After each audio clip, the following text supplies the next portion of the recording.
Okay, I think I'm live here. So, I'd like to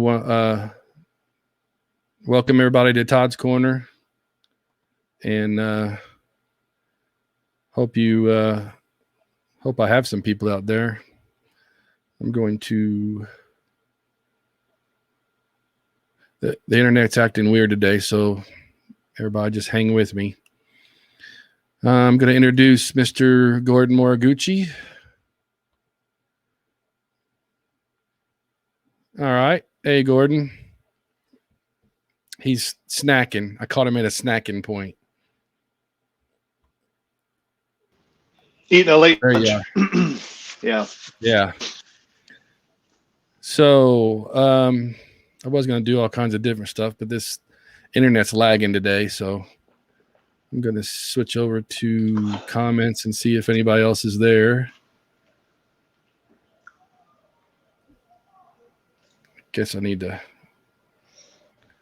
can't see what's going on Facebook. So we are live, aren't we? Yes, we're live. Yes, we're live. Yeah. There's a little bit of a lag though. Respect the 7-second delay, please.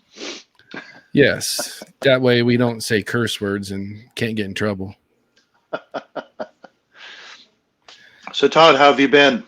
You been doing all right? I've been doing pretty good. Yeah. Working a lot of overtime and stuff at work. They can't seem to keep the chemicals inside the pipes and the tanks. It's kind of weird. Yeah, well, I guess so. We all get paid to do a job. Right. Guess I need to.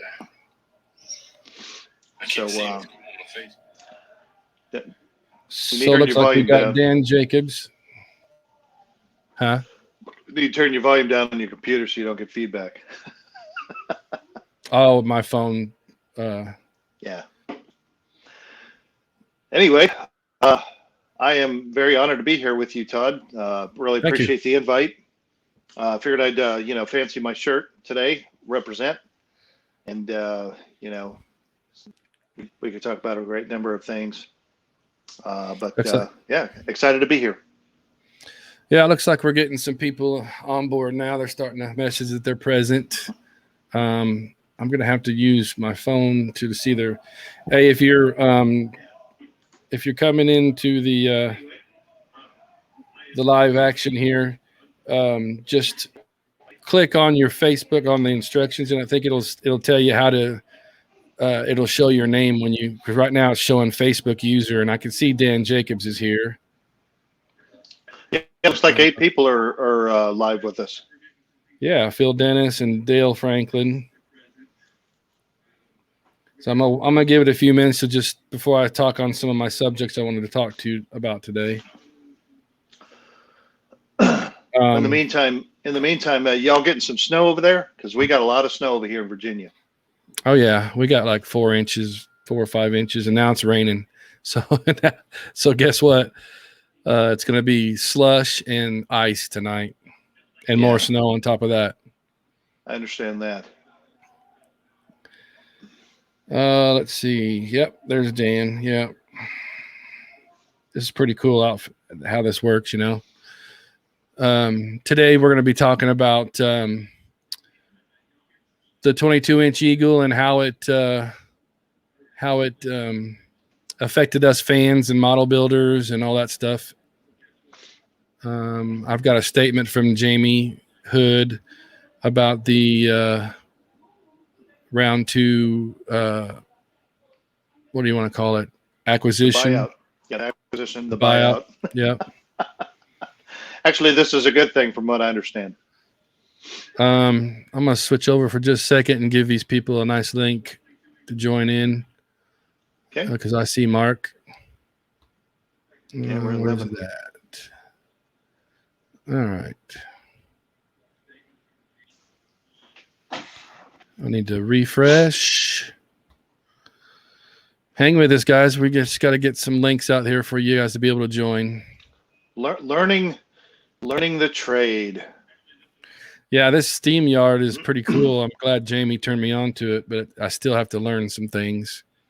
Oh, okay. Gotcha. Yeah. Well, looks like Dan Jacobs. Hey, hello, Dan. Hope you're doing good. Mark Craig, hi. I see you're kind of tuned in, or at least you made a comment. Let's see who else is liking us out there. Eric Longstreet, Richard Vassie, Andy Roper, and Leonardo Febrero. Hopefully, I'm pronouncing that properly. You know, with me having a horrendous last name, or at least one that's not easy to pronounce, I totally feel you. Totally understand all that. So. Yeah. Okay. I just posted a link in the comment section. Mark, you should be able to find it now. Oh, there we go. Hey, Joshua Melville, how you doing? Haven't seen you in like a bunch of Wonder Fests. Yeah. He's hanging with us too, isn't he? Yep. Yeah, he chimed in. Sylvain, how you doing? It's good to see you. Great photography production that you got going on over there. I shared that with the series page and a number of other places. Amazing stuff you got going on. As soon as this COVID thing clears up, come on down. We'll shoot some 44s. Yeah. Whoa. Got to take the lid off that. So we're just going to wait a few more minutes. That way I can get more people in for this statement from Jamie. That's probably the first thing we're going to talk about. Yeah, Joshua, for all you guys that can see my banner and all that stuff, the what do you call that? The wallpaper was done by Peter O'Rourke for me for this show. That dude is pretty awesome with his artwork. So you can look him up. He's in the group, and you can go to his what is it called? Fan art or whatever that is. I'll post a link in the comments later to go check his stuff out. He's been very helpful with this and other things, including the past conventions. Right, Gordon? Oh, absolutely. He's helped me out with various sundry a number of things. Very happy with his help and his support, not only to Props and Ships, but to even the Breakaway 2019 convention. He was very instrumental in a lot of the advertising and even the convention booklet that I produced. So hats off to Peter O'Rourke. Very awesome individual. Really appreciate everything. Yeah, I hope he's watching, and I'm not sure if he's here yet or not, but I'm going to let Mark join us. Here we go. Here comes Mark. Hello, everyone. Hey, Mark. How you doing? Mark. I'm all right. I'm fine, thanks. I've been really busy the last 2 days. It's supposed to be my weekend and time off, but we're having to discipline a member at work, and I've had to spend the last 2 days preparing all the evidence, and I only completed it about an hour and a half ago. Uh-oh. Yeah. Dang, that sounds interesting. Yes. Not something we were expecting to have to do, but there you go. Yeah, Mark joins us from the UK. Yeah. So, and welcome back. I'm actually genuinely in the middle of doing a photo shoot, which I wanted to do yesterday, but because of that work I've had to do, I wasn't able to do. So I've actually got a diorama set up on my dining table right now. Well, let's see what you got. It's just coincidence. Right, let's just turn around.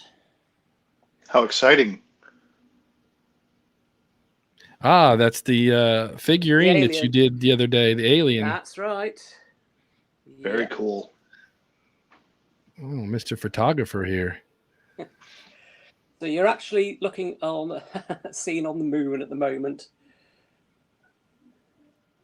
Yeah. That's pretty neat. If I move back from the dining table, you can see it all. Can you see it?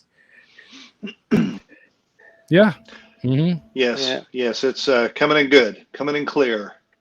Yeah. Well, that's quite the production you got going on over there. Thank you.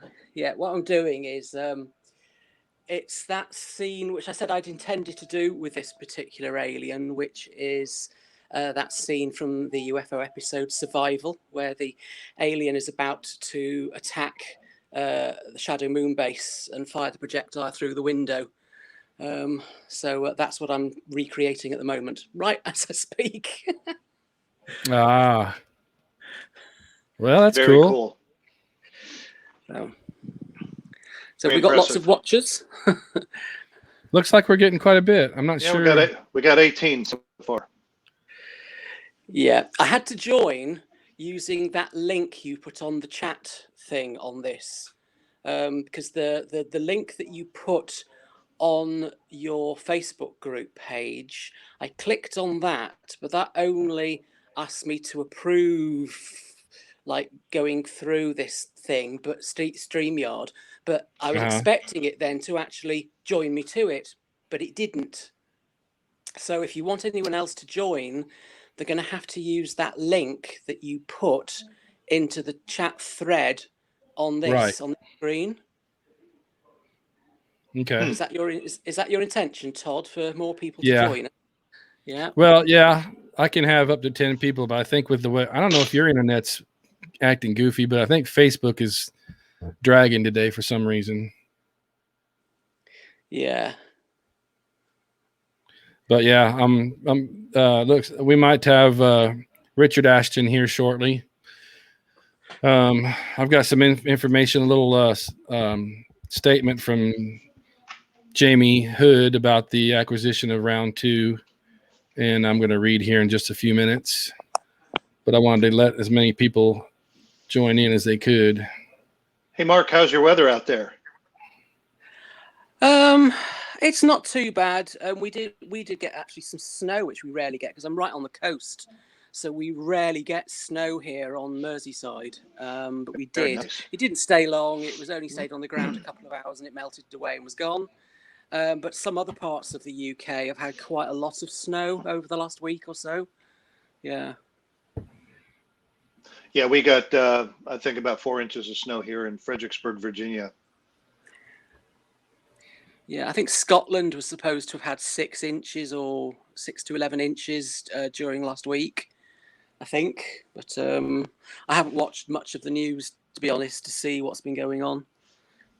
I just stick my head out the window. Yeah. That's the way we do the weather here in Indiana because it changes every 5 minutes. I'll tell you what, this StreamYard really zaps the power on my phone if it's not plugged in. I went down to 56% when I joined, and it's gone down to 29% already. Wow. So I've had to come around back to the computer to plug it in. Means I can't continue with my photo shoot I wanted to do. So I might have to leave you guys early today, I think, because I want to get this done because I won't get another chance in the week to do this. Because I'm going to be too busy again all during the week. But yeah. Well, that's okay. I'm glad you stopped in and showed us your diorama. That's pretty cool. Yeah, looks like Mr. Ashton wanted to join in as well, but he dropped off apparently. Well, yeah, I'm having trouble. I think his internet is just not enough boost. I've got my Shadow Moon base here as well later to do a different angle shot. If you want to see that quickly before I go. Oh, that would be amazing. It's in the queue on my sofa waiting to go. If I just turn the camera, you can see it there. Oh, wow. You know, you see Alpha all the time, but you rarely see the Shadow Moon base from UFO, especially other people's builds. And that is really, really nice. Very nice. Yeah.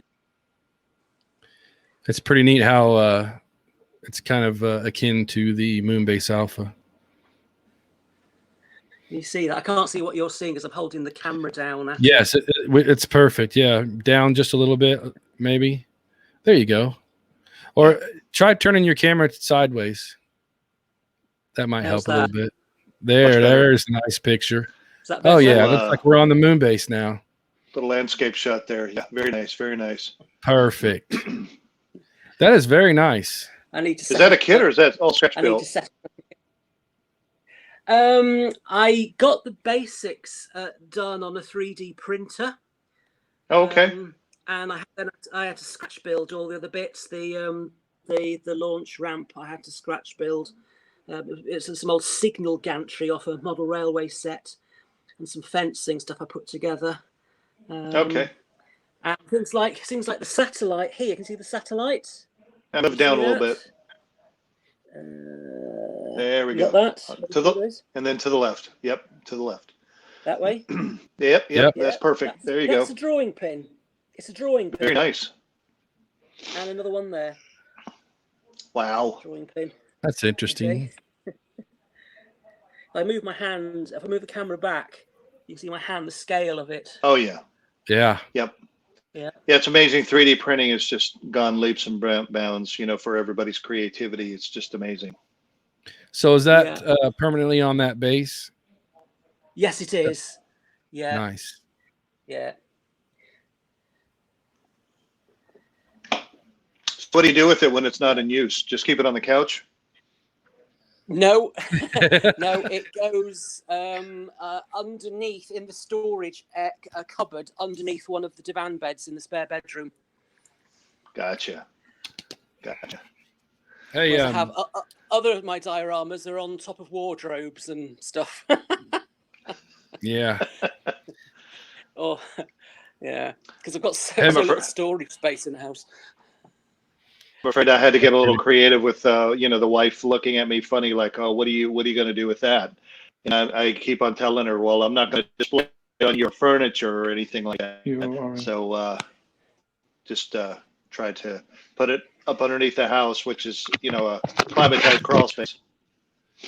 Looks like we have Richard live. It's an Ashton. Can you hear us, Richard? I don't know if you can hear me, Todd.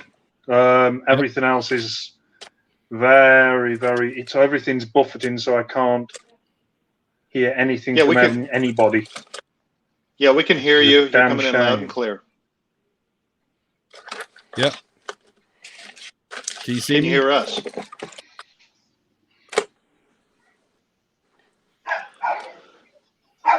Thinking he can't hear or see us. I can hear you. Yeah, we can hear you. Thumbs up. I'm not even sure you can see us. We can see him very well. Yep. I'm gonna message him. There you go.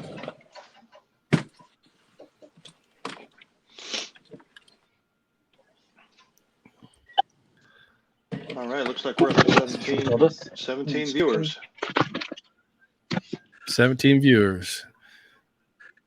We can see and hear you. Okay. Yeah. I can't see you at all or hear you, which is, oh dear. That's not good. This is not good. This is not good. I mean, we've done all the internet here, so it's just me on the internet. We've got BT, so it should be good, but it's not for some stupid reason. I have no idea what's going on. I don't know how we're going to do this, Todd. Probably you could, if there's any questions, just send them through the chat, and then I can answer them. Yeah. I mean, I've even gone to the thing. I brought a couple of eagles down, and I've even built the big girl. I mean, let me just disconnect. I mean, I bought. If you can see her, she's actually. Hang on, this. Oh, Serenity. I don't know if you can see her from there. I mean, hang on a second. Let me get the camera. There we go. Look, she's just sat. The big Serenity. Very nice. There you go. That's amazing. While everybody's looking, shout out to Bob Mack. I brought her down so you could see her. Very nice. And shout out to Deb. Massive thing. Welcome. Can do that. Nice, lovely. Also, I brought. Let me just put the camera back up here so you can see me as well as hopefully hear me. I'm gonna have to go PC and everything like that. Right, there we go. Okay.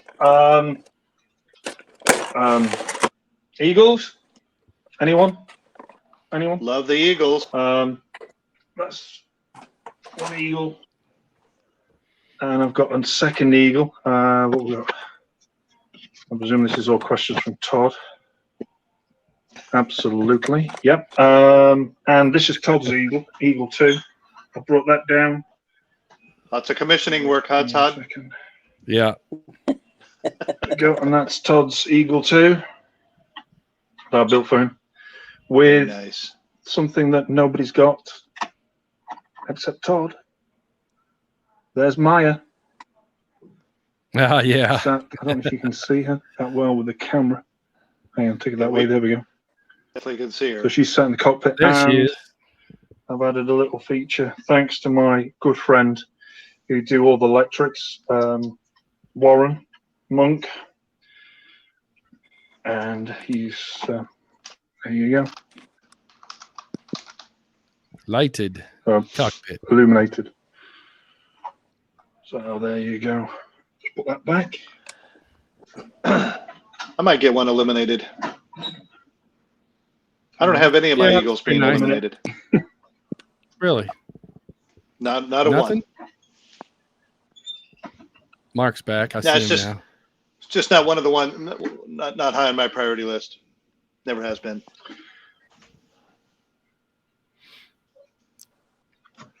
I wish. It's annoying now. It's just I can't hit you guys.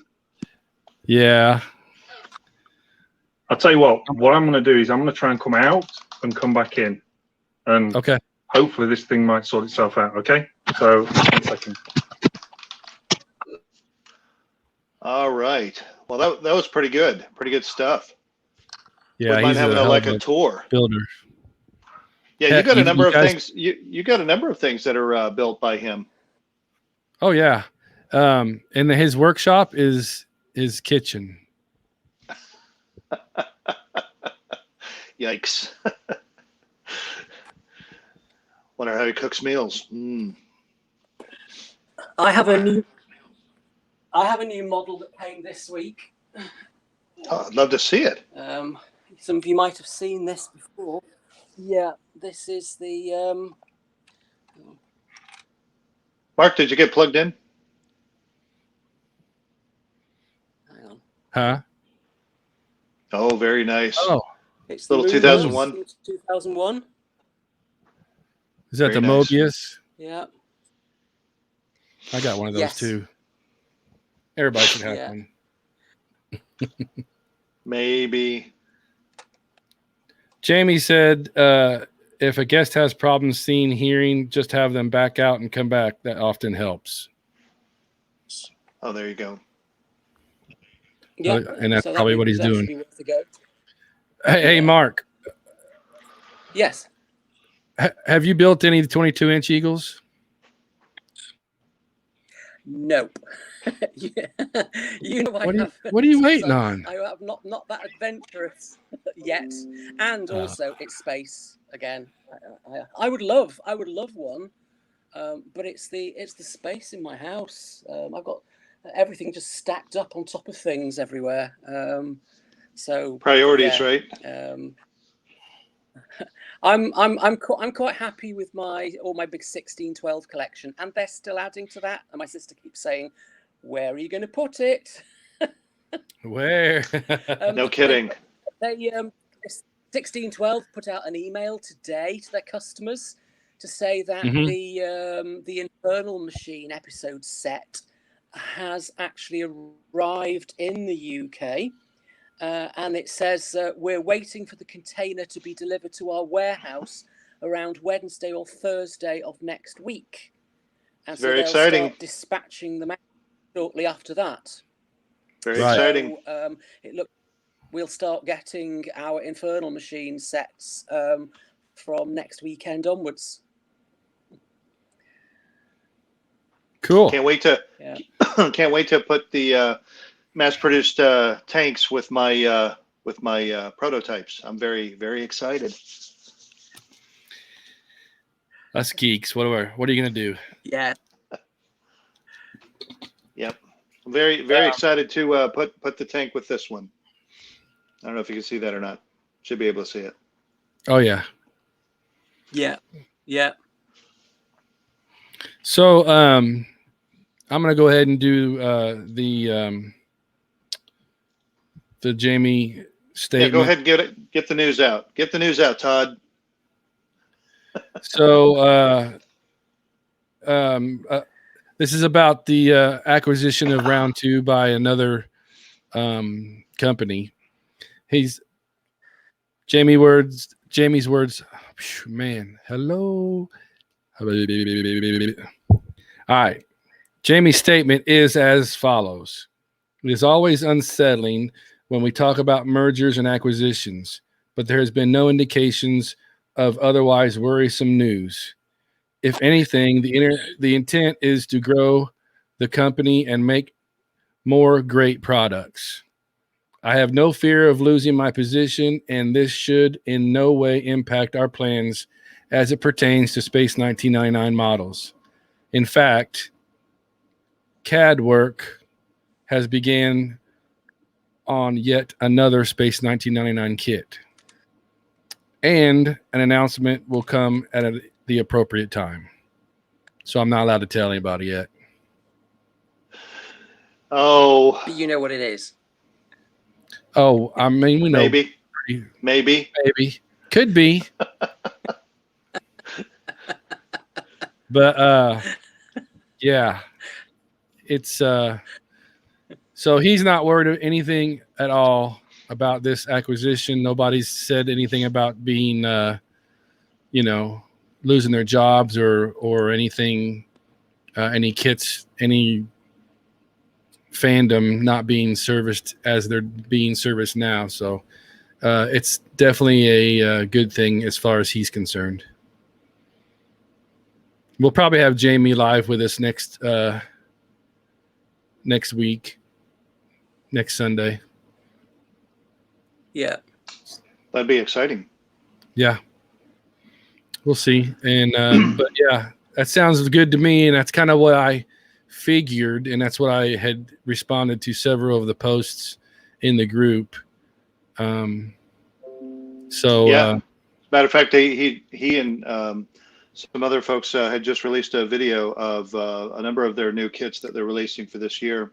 I am very excited to see the 1350 pre-built Enterprise. I got my order out to Cult TV Man for mine. Yeah. So get your orders in. Those aren't going to last. Having a pre-built 1350. So I'm no builder. I do not build. I buy. Right. So that's my motto. But having a pre-built Enterprise, I'm gonna have to find some room for it. But man, I saw the prototype there at the warehouse when Todd, Tom Eileman, and myself went up there a few weeks ago, and it's amazing, absolutely amazing. So I'd get one if I were you. If you have the space, or whatever, they're sweet. Hopefully they'll put out a refit from the motion picture. I would love to see that too. Yeah. But one at a time. Definitely. I'm very happy with that. Very thankful. Yep. It's going to be interesting. Yeah, I saw that video of theirs too, and yeah, I was really impressed. And I was thinking, yeah, I'd like one of those to replace my original 1976 AMT version, which is a bit aged now. Lord, I had one, but it's long gone. 40 plus years ago, man. That thing's long gone. Yeah, same here. Yeah, we had access to fireworks and stuff like that. We blew things up when I was a kid. I had my first one. My father bought me probably around 1972, maybe early 1973. And I know when we went to live in Germany, I took it with us. But when it came back from Germany in 1976, amongst all our stuff, it got damaged. I've still got it. So what I did was in 1976, I saw another one for sale at a local Woolworth store. Right. I bought it, made it up, And my old one, I turned into the USS Constellation from the Doomsday Machine episode because it was already damaged. So I just damaged it a bit further. Yeah, there you go. That's a good idea. Wonderful I excuse. think that Wonderful one's up in excuse. my loft. Yeah. Okay. Yeah, that Yeah. one's up in my loft now. Whereas the second Enterprise I bought, it's in the dining room in the bookcase behind me. Yeah. Is that where you discovered how plastic melts with the lighter or something like that? Is that what happened? No, actually, I didn't. No, I can't remember how I did it now. It was a long time ago, but I think I probably used a Stanley knife or something to gouge into the plastic to sort of rip into it in some way, is what I did with it. But we're talking about 1976. It's a long time ago. 19. Oh, yeah. Ooh, 44 years ago. I was 13. 13. Wow. Yeah. Yep. I was 10. All right. So, Todd, you wanna jump on the let's the little bit of historical significance of the 22-inch Eagle? Yeah. Today's topic is going to be the 22-inch Eagle and what it's done for us 1990 fans and builders. Back in 2015, actually, when we started this group, was a good year for all of us. We got to see the very first prototype of the 22-inch Eagle that we all thought we'd never, ever get. So I'd like to hear some stories or some comments from everybody about, how that affected them. And, it's keeping Space 1999 alive is what we're trying to do with this group. And so far, so good. And back then in 2013, I know Jamie. I didn't meet Jamie yet, but I know Jamie was working on the repops. And in 2013, 2014 timeframe when the repops finally came out, they were really successful. The original Eagle, the Alpha Kit, the Alien. Everybody loves to complain about the Alien, and of course, everybody complained that, hey, where's the original tooling for the Hawk? Nobody could find it. Nobody still can find it. But there was no Hawk repop. But they ended up doing a special edition repop as well for the Metamorph Eagle, the one with the lab pod and the spine booster, with resin add-ons, which, by the way, is a very sought after kit now. But anyway, that just paved the way for the 22-inch kit, and what an amazing kit that turned out to be. A lot of contribution from, like, let's say, Daniel Perdue, Chris Trice, maybe even Brian Johnson himself. There's all the big players that had anything and everything to do with the original canon look of the Eagle to mass market it. Was absolutely amazing. And in 2015, my little story, if I could chime in, which I've already been chiming in. So that's where we met, Todd. We met our first Wonderfest in 2015. Not only were we able to meet Jamie, but we also met Jim Small, Don. I don't even know how to pronounce his last name. I apologize. But Ayanga.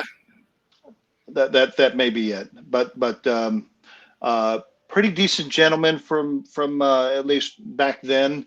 It was great to meet these folks that had everything to do with the engineering of this kit, and to ultimately get that kit into the market finally in January 2016. And then a year later, Todd and myself met Nick Tate, and Jamie Hood was there again. And we all got to show off the Eagle a little bit more, get a little bit more excitement going on. But I mean, talk about a wonderful thing that we were able to help out, get catapulted out there into the ether, so it could be very popular. Can you hear me now? Yes, we can hear you. Yep. Can you see us? Can you see us? I can see you. The thing about it was, I was running it through my phone, and my phone was having a moment, like it does. It's a Google phone, so it should have been working fine. So I just grabbed out the PC and just went, right, Well, there's your first problem, right? There's your first problem right there. You got a Google phone, I mean, come on. I know. I should have thought. But I presume you've seen the big girl in the background. Yes, we have. We saw what really you appreciate it. what you did. I thought I'd get her out and just show you and end the day. And obviously, I've got Todd's Eagles, etc. Well, I've got one of Todd's Eagles and another customer's Eagles. So I'm here finally. Very nice. Better late than never. So this is Gordon. It's great to finally face to face meet you. I'll, give a wave out Great to meet you. Yeah, we were just discussing a little bit of my experience of the 2015 into 2016, getting the Eagle underway with round 2, and Todd and my experience going to Wonderfest. So Todd, I mean, what do you remember other than that? I mean, we also got to see Jamie Anderson, I think that year, 2015. We also got to see Eric Chu, who did a lot of the digital posters for Jamie Anderson. And we met Lee Malone of Rogue Studios, who made the 44-inch Eagle, which I ended up buying one of his. So Todd, over to you. Sorry, too much talking for me. No, that's what this is all about. 2015 was huge for me. I mean, we started this group, and then to be honest, I got a little bird singing in my ear that there was a big possibility that there would be a 22-inch Eagle coming soon. So we started the group right then, and I can't remember what the name of it was. What was the first name of the group? Do you remember? You wanted to call it the 1/48 scale Space 1999 Eagle, whatever. And, right. We rebranded it Props and Ships to keep it simple. Right. So we started the group and I never thought that, we'd have 300 people, let alone 12,000. That's just, I was getting probably 300 a month for the first 2 years of the group asking to join. And it's been a huge success for both us fans and, round 2 MPC. It's been a huge success for them to help get their advertising and their information of these new kits out. Along with where else are you gonna get a good focus group? I think our platform is probably the most powerful to get the word out, right? And there's a lot of people out there love the Eagle. I mean, it is what it is. It's a I don't know, aesthetically pleasing ship that we've all kind of grown to love. Last 40 can I say something? Mr. Ashton, over to you. I'm guilty. Obviously, I'm the baby of the group as such, nearly 50. But the thing is, not too bad. I didn't like the Eagle originally. I called it a load of scaffolding. Sorry, a load of scaffolding. That's what I called it. Because when I came into doing all the Anderson model, I was so used to doing Thunderbird 2s and Thunderbird 1s and this, that, and other. And my good friend Tony Freeman, he was like, you need to build Eagles. It's Space 1999 and all this kind of stuff. And I was like, it is what it is. And through his schooling, through a lot of the guys from, like, say, Todd and other friends, the Eagle Transport Forum, all these kind of friends I've met over the years, Daryl, etc. They have schooled me in knowing what's Eagle 1, what's Eagle 2, what's Eagle 3, 44, 12, 22, the difference between it, the markings, the kit bits, and it's just like, when I just see a picture of an Eagle and I go, I know exactly what size that is, I know exactly what Eagle that is, and I can tell you what that kit bit is, and I'm like, oh. But I'll be honest with you, at the end of the day, I know a lot of people like Star Trek and people like Star Wars. But when you look at it, Space 1999, I mean, more the first season probably than the second. It was 2001: A Space Odyssey. It was the love letter from Brian Johnson to Space 1999 that he worked on, when he left Anderson, when he were doing all that. So, but now I've got to fall in love with the damn thing, that's Todd's fault. Blame Todd for that. It's your fault. You did that. And the thing you were saying about the round two, because I've got one of the original MPC kits I built, and I've still got it, and it's crap. I've done a terrible job on it. It's rubbish. I look at it now and I go, compared to what I do now, and it's like, but I'm keeping it because it tells me where I started and where I am now, where I've come from. But that MPC kit, I have built so many of those, and now the Eagle 2. And I have to say, I know Todd's been involved, etc., presuming yourself, Gordon. You've put so much hours and effort into that, and the pieces fit together even better than Eagle 1. And it's a pleasure to build one. Be honest with you, I love the engine section. I love the new engine section. A lot more detail. I love it. Yeah, it's amazing. You're the first one to say you love building the engine section. I do. I have no issue with it. Hang on. Everybody else says it's the hardest part to do. Oh, give over. Give over. It's not. It's fun. It's got to have challenges. I love all this little pipe work, the intricate pipe work on the side. I think that it's just great. And now I've built so many. I like the metal set. I have to give a big shout out. I know round two did a really good metal set, but I also have to give a big shout out to my good friend in Canada, Mike Reeder, who does exceptional metal work. Exceptional. Yes, he does. Yes, it's amazing. I think we all agree on that. Very talented man. Yep, definitely. Got Mike Reeder stuff everywhere. I did that, the Eagle 2. Just grab it. I don't want to drop it, Todd, because I know you don't want it sent to you in America in pieces. But the actuating thrusters that he's done, and they just bang on. They just look beautiful. I had a word with him regarding, because he's from originally he's from Birmingham. Me and him get on really well, us Northerners. But the thing is, it's just everything he does. It's just so good, so good. So, Mr. Ashton, you need to get you one of the original MPCs.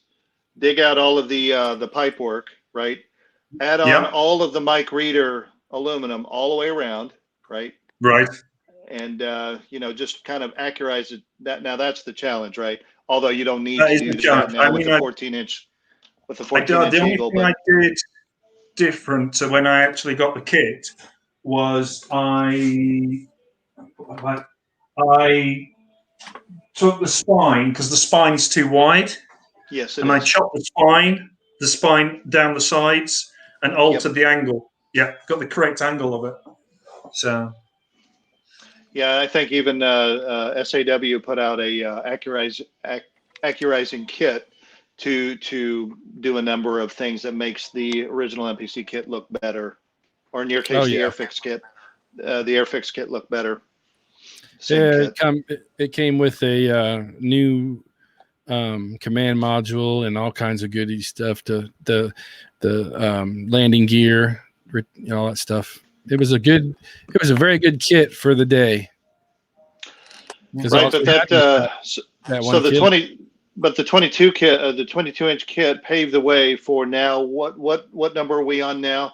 We're on like product number 20 or 21 from MPC of Space 1999 stuff, right? So you have 3 actual separate edition of the 22-inch kits, You have all the add-on stuff that goes along with it, some decal sheets, just an amazing lineup and support for Space 1999 altogether that we've been extremely thankful and very blessed with. Yes, very blessed. Like I was saying, when we started this group, there was no way I would have thought we'd have this many people. I didn't know there was 12,000 Space 1999 fans out there. I thought I was the only one, one of America than the UK, though. Is that right? There's more fans in America who like space than the UK. I believe that is correct. Could be, yeah. And you like season 2 more than season 1? No. And is that because of Maya? Is that because of Maya? I don't know. I got another guy that wants to join us. His name's Joe. That's funny. Vidal. I'm gonna see if I can add him to the group here. Okay. Also, pleased to meet you, Mark. I don't know if we ever met at a meet or anything like that, but pleased to meet you. Hey, there we go. There's Joe. Hello, Gordon. Hello, Mark. Hi. Good Hello, to see Richard. you. Oh, Andrew. is it me you're talking to? Yes. Hey, we've only got one Mark today, okay? There's only one Mark. Yes. Hello. Hello. Todd, I'd like to ask you a question, if I may, which is very relevant. We've got a load of kits coming out to do with space at the moment, which is wonderful. And I fully support the whole space movement and have been a fan for many, many years. You might have recognised my name from the UFO Blu-ray that Network did. I did the Ed Bishop interview, the audio interview going back to 1986. So I've been a fan of Jerry's for a very, very long time. Very cool. But I have been looking forward to building models again. And it's because of you and your group that has started this all off. I haven't built models for years, but what you've managed to achieve with space fandom and everything else, and to the model builders particularly, is wonderful. It's absolutely wonderful. Well, that's nice to hear. Thank you. That's okay. That's pretty remarkable, actually, Todd. Yeah, I was just reading one of the comments from where'd it go? Oh, Jeff Rubel said everybody will pile on Todd now. He's to blame. Oh yeah, blame Todd for everything. Everything. Yeah. So he is the commander. I got broad shoulders. Pile on. It's actually been a big it's actually been pretty cool for me. It's I've gotten to meet some of the actors and a lot of you guys out there. I've met in person, and then just kind of like this stuff, meeting you guys on these kinds of programs all over the world. It's I've got friends and that I truly feel that we're friends all over the world. You know, it's pretty cool. I don't know how to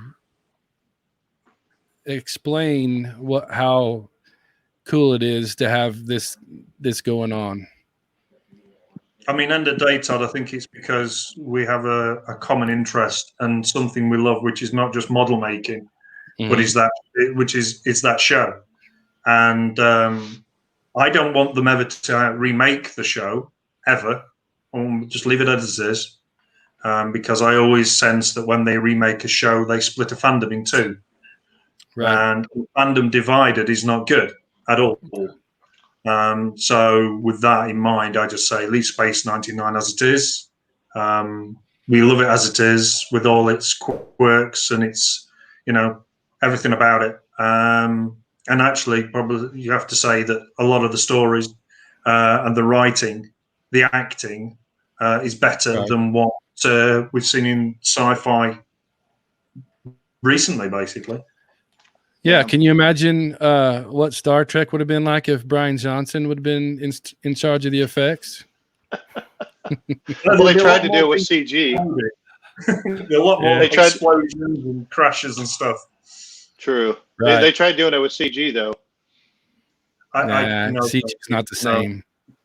I mean, I've got a good friend, Chris Thompson, who's in Northern Ireland, and he does a lot of work in CG. He does a lot of stuff for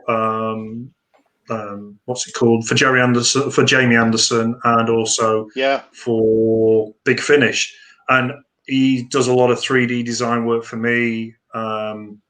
He's amazing. And the thing about it, I said to him, and we always banter this through. We always say, like, which is better, CG or a live miniature?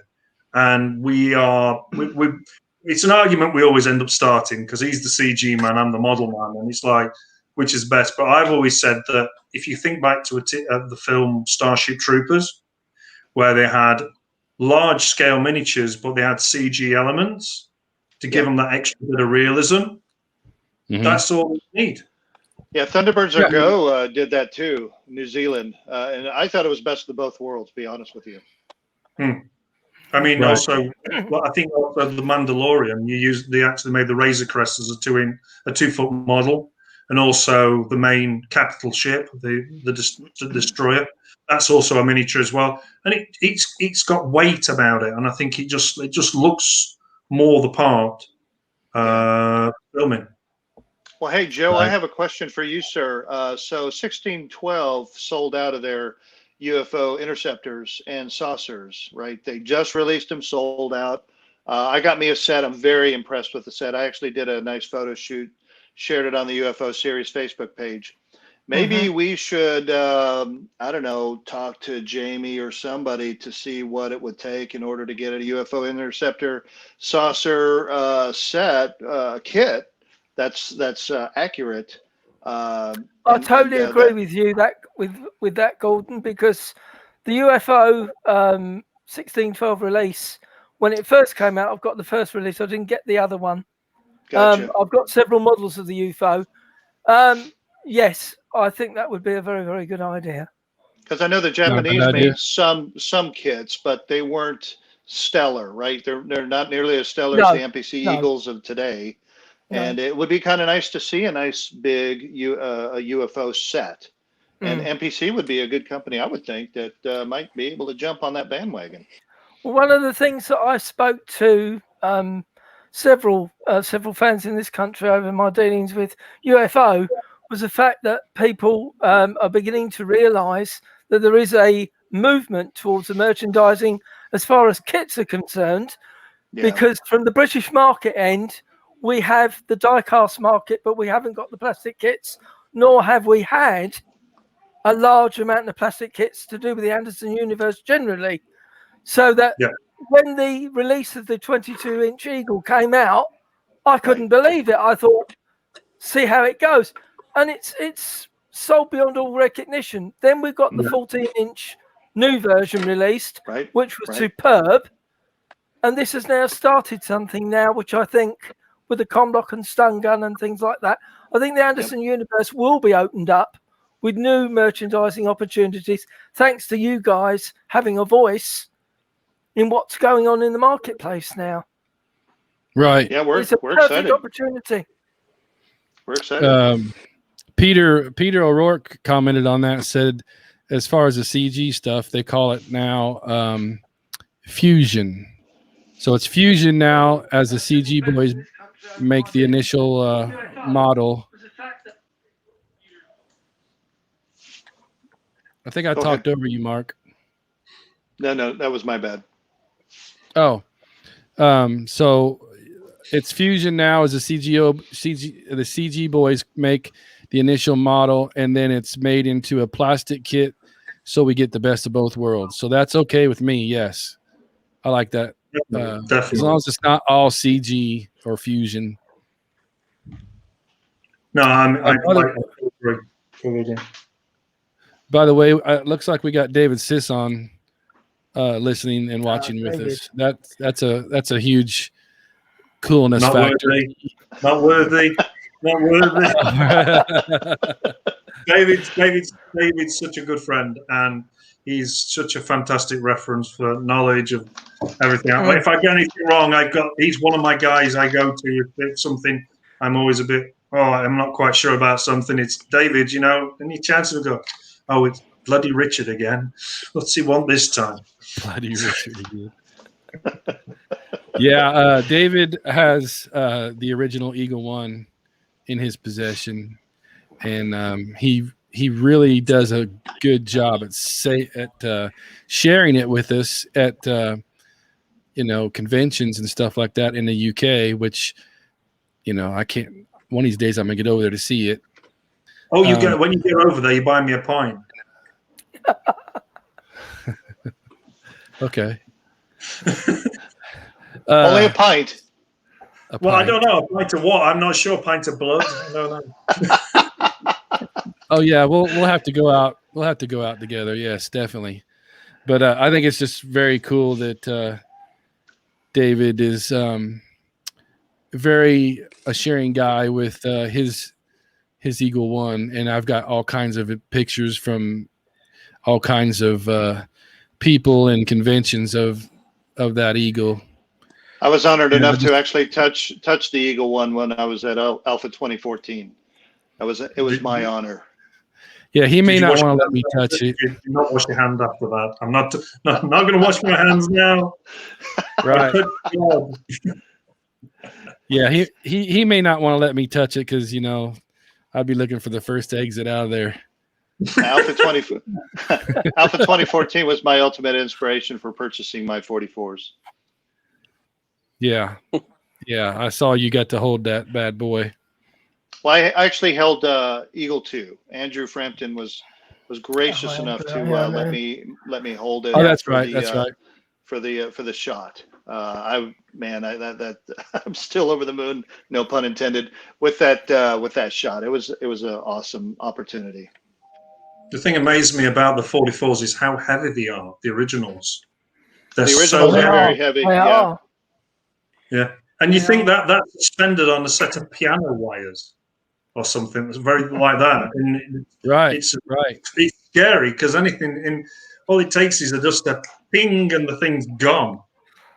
Well, isn't that what happened with it in a number of shots for the crash shots for the production anyway? There's a lot of work, I'm sure, that went into it. David would know all about that. I'm not sure. I presume it, like say with the crash shots, I presume they may have used an Eagle that actually they could crash. I don't know.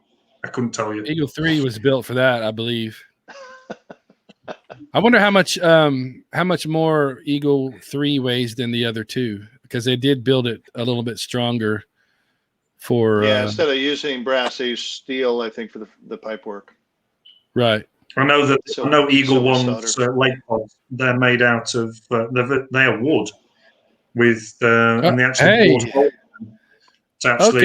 on. Okay, we have a special guest coming online here, Mr. David Sisson. Oh, sweet. There he is. And I've got my dog. There's David. Here's David. Hang on this. Hello, There's David. my wife. Go, dog. Go. Bye, dog. No, go. How you doing? Welcome, David. Hello. Hey, David. Once again, how you doing? Honored to be in your virtual presence here. Yes, me too. I tried to get on the other night, but you finished before I could. Oh wow! I knew I should have stayed on longer. Yeah. Unfortunately, I didn't realize you were going to go on, and when I tried to actually enter all my details, I ran out of time. But I got on a lot easier today. Well, that's good. This is pretty incredible. Yeah, pretty incredible. I see something behind you that I might recognize, though. Yeah. No, that's a cardboard cutout. It's not real. It's cardboard. I was going to say, isn't that a cardboard poster or something like that? I have to say, it's nice of you to say that I share the model. I might actually be sharing it a bit more because it might be for sale today. So I'm just wondering if it's time to move it on. I've had it for 20 I years. just passed out. And I've had it for 20 years. It was the highlight of my collection. But now I'm thinking, life's changed and I may just have to move it on. So, Well, I'm only in Derbyshire, dollars so you can. I'm only in I'm gonna have to Derbyshire, talk to my David, wife. so I'll give you the dog for it. You can have the dog. I'm going to have to Wife talk to my won't wife. What have you got, Richard? What can we do? What can we do? What can we do? Yeah. I've got that. I've got this big thing in the corner. You all right? You sound like a Dalek now. I'm always like a Dalek. I have to say, owning this model has been a real privilege. But in many ways, it's actually damaged my hobby, because in the last 20 years, I've never been able to build an eagle because there's no point. Right. I used to love building eagles. So you're saying you want to get rid of it so you can start building again? I am sitting here right now. I've got some of these 22-inch kits, which are very nice in their boxes. I've got a 22-inch brass model in a box, and I've got a 44 brass in a box, and I just cannot be bothered to make any of them because there's just no point. Because you bring any model of an eagle into this room and you put it next to it and it's just nothing. It's like, what's it's kind of hard to it's kind of hard to compare it to the original. It is, so it's in some ways it has limited me.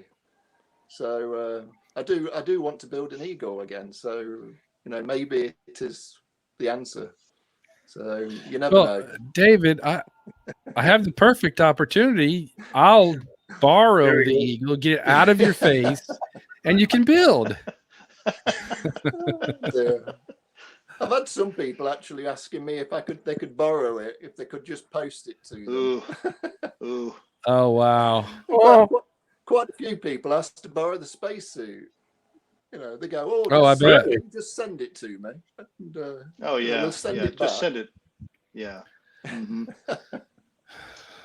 Well, so ever since I got into this 1/24th model scale collecting, there sure is a lot of I don't know. It's so fragile, and you always have to do repairs all the time. It sure does get old after a while. So I got some repair work I got to do on like two of the three 44s that I have. So it's like I'm getting kind of tired of it. My biggest problem with this model is that the actual leg struts, the little scissor bit behind the leg, they have a tendency to keep breaking off. If you pick the model up, they go straight, and then you put the model down, and it takes the weight, you see, and then they snap. So you're always having to fix them. And is it breaking the pins, David? Yeah, they learnt this when this first model, and when they made the next ones, they beefed up that area. But obviously, this is a weak point on this one. So whenever people come up and say, "Can I lift it up?" I'm like, please don't. I go, no. Yeah. Can I whoosh it? I can't whoosh it. You can't whoosh it. You've got to do weightlifting it. Yeah, that's just amazing. There you go. That is a beauty. I'm one of my bucket lists is to see that bad boy up front, up close. It's always good when I come up the stairs and the door's open and you can just see it just at the right level as you come up the stairs. Looks like it's just about to take off. So, that's pretty cool. Looks like Jamie never Kickstarter campaign. Yeah, Kickstarter campaign for the Eagle One. I like that idea. That's funny. It'd probably go to an auction site, so you might see it, advertised maybe later this year or sometime. It all depends. But we'll just see how it pans out. It's going to be big news. It'd be sad to see it go because it's been a big part of my life. Sure. I bet. I've still got the spacesuit. Yeah. I hope somebody can get it to keep it in the so-called family. Yeah. You never know, Todd. It might end up near you. Never Oh, know. Oh my. Let's see. What can I wonder if I I can gotta refi the I gotta house put- now. Yeah, I got to put 3 credit cards together or something. Yeah. Rubber bank it. Of course. You were Yeah. Yeah, I'm thinking I'll sell the house and buy a garage somewhere and live there with Eagle One. I have to say, when I did get it, I say 20 years ago, I made the deal with Phil Ray to buy it off him. It's Sure. actually bankrupted me completely. I had no money left at all. How in the heck did Phil end up with all that stuff? Well, amazingly enough, Jerry Anderson gave it him. Just gave it him. That's true. But the thing was, he wasn't supposed to give him that. He was supposed to give him Captain Scarlet. And Phil has always loved Captain Scarlet. And he did a lot of work for Jerry on this Blackpool event. And they'd had an agreement to have Captain Scarlet. And of course, Jerry sorted out this big display and he sent it to a new place. And of course, he lost Captain Scarlet. So he says, sorry, Phil, but do you want this model? Just gave him the Eagle. So he was like, yeah, go on then. So that's how he got Eagle One. And but Jerry gave him quite a few models over the years, and we've even got paperwork to show what he's given him. So it's quite interesting. So yeah, but of course, that is interesting. Yeah, I mean, back in the 1970s, when all this sort of thing happened, the stuff just wasn't worth much. You know, Jerry would need people to work for him, especially up in Blackpool, to do lots of work. And he would reward them by giving them an old prop. And I think he learned that, you know, if you need someone to work for you, you've got to pay them lots of money. But a fan will basically crawl over broken glass for 5 miles just for some old tatty piece of cardboard. No, right. In 2 episodes or something, you know. So it was quite good thinking, you know, because if you've got no room for these old models, just give them to people and they'll work for you for ages. So Yeah.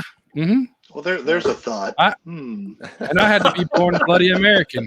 Yeah. I mean, why couldn't I be born in the UK? Yeah. I mean, they were throwing stuff away even years ago, you know, not that long ago.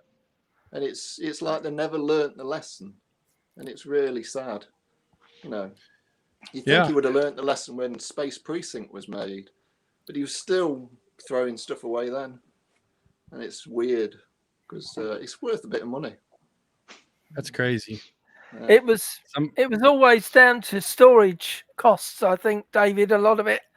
That Jerry just couldn't afford to store it. And this is why everything happened that way.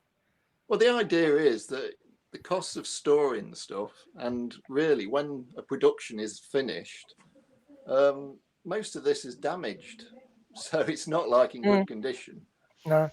So why would you pay to store broken models for 20 years when you can get new ones made if you require them?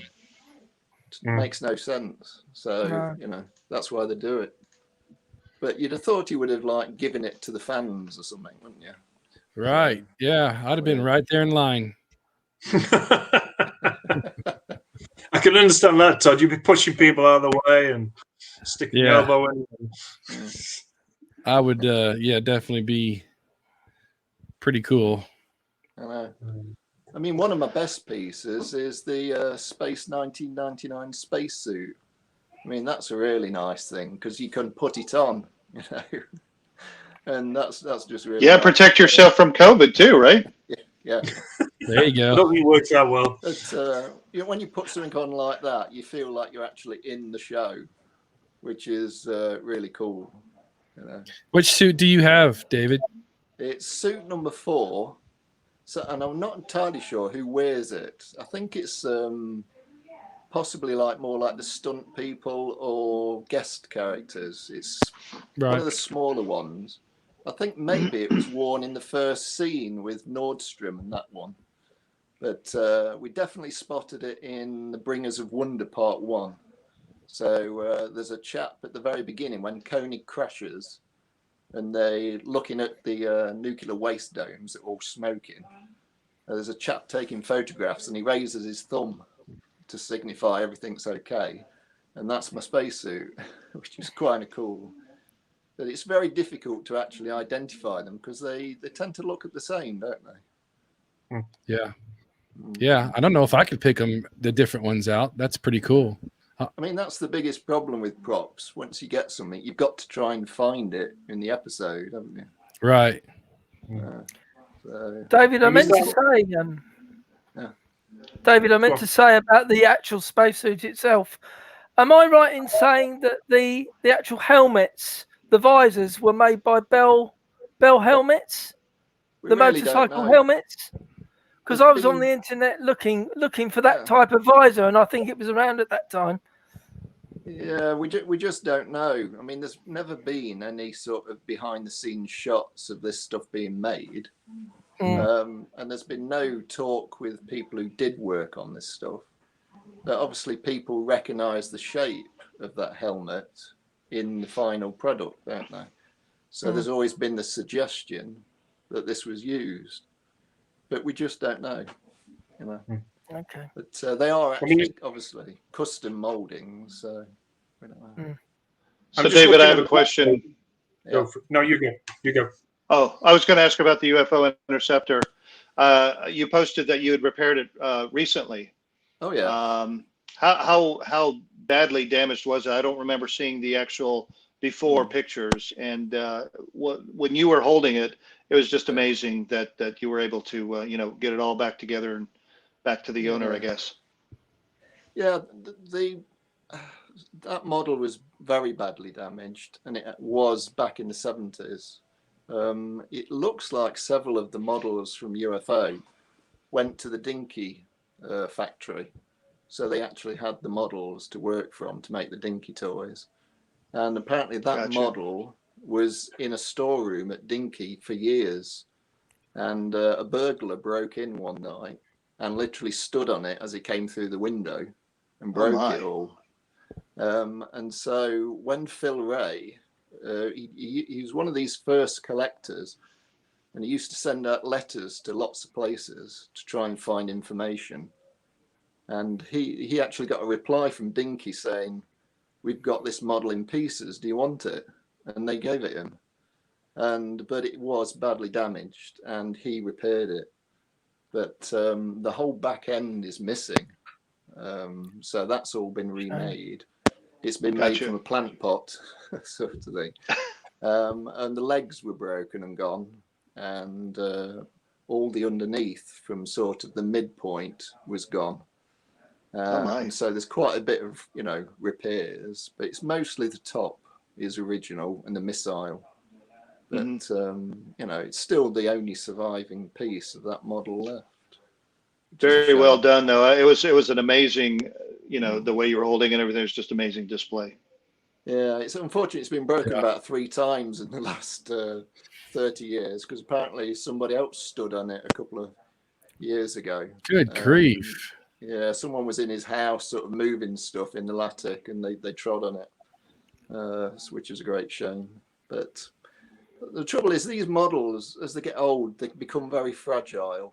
They aren't designed to last for decades. They're designed to do a job in the next sort of few months, aren't they, really?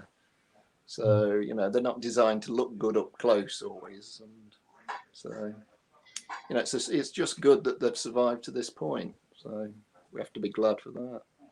Oh, no doubt. I'm actually surprised to see as many 1999 things out there as there are, and thank goodness there is. Yeah, again, they were only saved because of that Blackpool event. If that hadn't been put on, they would almost certainly have ended up in a skip. So, that was that. So we have to thank that. But it's just a pity more stuff wasn't saved because, it's very sad to think all the Thunderbird models and all that were destroyed. You know, you just hope that one turns up sometime. The original Moonbase Alpha was either on its way to the dumpster or in the dumpster when they saved it, wasn't it? Yeah. The trouble is, a lot of stuff is also very big, you know, and it's great when you say, "Oh, I'll save this." Then, of course, you have the practicality of moving it and putting it somewhere. And even when you start off with this good intentions of saving something, you know, it does begin to drag when it's been stuck in your living room for years and years. And I know a number of people who had robots stuck in their living room and are just sick to death of them after about 5 years, just want them gone, you know. So it's that's almost grounds for divorce, isn't it? Yeah. So I know my wife would be like, "Oh, no, that thing's got to go." Yeah. Just a question, David. Just a question, David. Behind the eagle, I see you've got another beak there. Is that another 44 beak you're working on, or? Yeah, that's an old 44, very old, 30 years. But yes, I've just got bits of a 44 now. I got my original one that I made back in the early 90s, and it got smashed in the 90s, and I rebuilt it.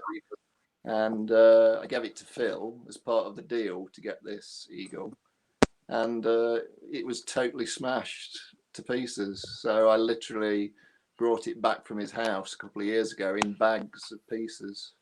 I don't know how it got smashed that badly, but it literally isn't anything left much. So it's all got to be repaired, every part. So That's the one used for that calendar, wasn't it? it was, yes. Yeah, now it looks like both Koenig and Carter have crashed it. Yeah. Oh, wow. It's just unbelievable. Yeah. I think I've got them calendars. They're very heavy models, 44s are. I mean, they are very heavy models. And I know that Phil Ray actually hung my original 44 from his ceiling in his living room. And I went to visit him about 20 years ago, well, about 15 years ago. And I had to sit on the settee in the lounge with this eagle hanging above my head. And I said, "Well, have you got it fastened into a beam or something?" And he said, "Oh, no, I've just put it into the plaster." So I got up and I moved to somewhere else. And I was not surprised when I heard that it fell from the roof a year later. Yikes. Luckily, nobody was beneath it at the time. So, yes, very dangerous. I'd be surprised if it actually killed him. That would have been embarrassing, isn't it? Make a model of an eagle that kills somebody. That would be very bad. Oh, wow. Yeah. Death by eagle. Yeah. So how did he die? Did he get run over? Did he die? No, an eagle came from the sky and hit him. What, a bald eagle? No, a big model. Terrible. No. Got somebody asking, hey, David, do you know if the big moon models were saved by somebody? The big moon? I think Phil had it in his garage. Right. And I think they had to chop part of it off to get it through a door. But it was actually sort of like you could cut part off and stick it back on. But I'm sure he sold it to someone because he did sell lots of stuff in the 90s. So somebody might still have it somewhere. But again, they might have bought it and then got fed up with it after a couple of years and thrown it out. So you never know. Oh, but boy. It's not been seen. I've not seen it for maybe 25 years. So. Yeah. Somebody's got it out there. We'd like to see it. Well, lots of people buy props and you literally never see them again, don't they? It's like they just disappear off the face of the earth. And it would be nice to know exactly what's out there. So it would be, definitely. I wouldn't be surprised if most folks just, I don't know, or some folks just forgot that they had it. Oh, I forgot I bought that 40 years ago. My bad. Yeah. No, I was talking to a special effects man, And his last job in the 1960s was throwing stuff in the skips outside Slough Studios. And he was literally throwing a Thunderbird 2 into the skip. And he decided to keep it. He asked if he could keep it, and I said, "Yeah, sure." So I have he took another it home. sci-fi fan here. He put it in a garage or somewhere, and he hasn't seen it since then. So that could be somewhere. Okay. But he just lost it. So crazy. But,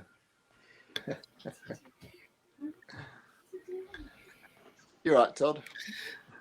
Looks like Can you guys see Grandpa's been busy. It was one of my great nieces. She's visiting Is it one of the young families? today. Yeah. Yes. Yep. Getting them all into it. Oh, dear. Well, it's a bit. I really need some sort of special device to hold this thing. Oh. Are you running it through Are you doing it through your mobile or your laptop, No, David? it's on my iPad. It's Yeah, Right. I bought one of these. I bought one of these special stands off Amazon, $20. Really cool to have. I'd highly recommend it. yeah, my arms are getting very tired. Oh, I bet. Yeah. Yep, Um, I agree. So, Yeah, this is. It's that something I'm working retirement on. that's doing you in. You need to stop retiring and Moon 02. Yeah. Yeah. This is you got a couple of hawks there. Catherine's spacesuit from Moon That's 02. right. Yeah. Yep. And I'm just working on it at the moment, and I'm having to try to make bits of the rubber neck connections in the elbows. They've all perished, so I'm having to make them all. So I'm sort Who of does making a rubber bit. That's Very lovely. cool. So, there he is. He's back. Yeah. I'm thinking of like printing a picture of her face so I could put it inside the mask. so she's Get an actually autograph, in David. the spacesuit. I'm getting some bad feedback for some reason. Yeah. Are you guys getting that too, or is it just me? I think it's just there's a you. little bit, but I'm not it's getting it's in, no. really. Todd, you were complaining that you were hearing things anyway, weren't you? Is it when I came back on again? No, not really. It's not bad now. Just a little bit. Oh, he went out again. Where'd he go? I bet his phone is dying or something. I don't know. I think he might have had to plug in. So I'm looking in the background, David, and I see lots of nice things. Yeah. Huge Thunderbird 3. Wow. It's beautiful. Oh,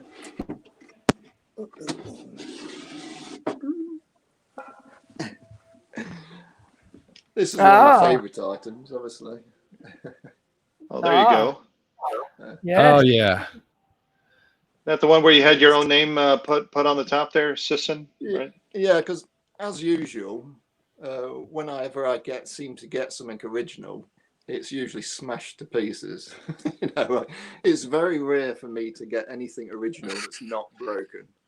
And this spacesuit was badly damaged because it hadn't been cared for 30 years. It was stuffed onto a mannequin. There was car filler inside the suit. They'd hammered nails through the neck ring into the helmet. The visor, the glass was missing from the visor, and it was literally just bashed up.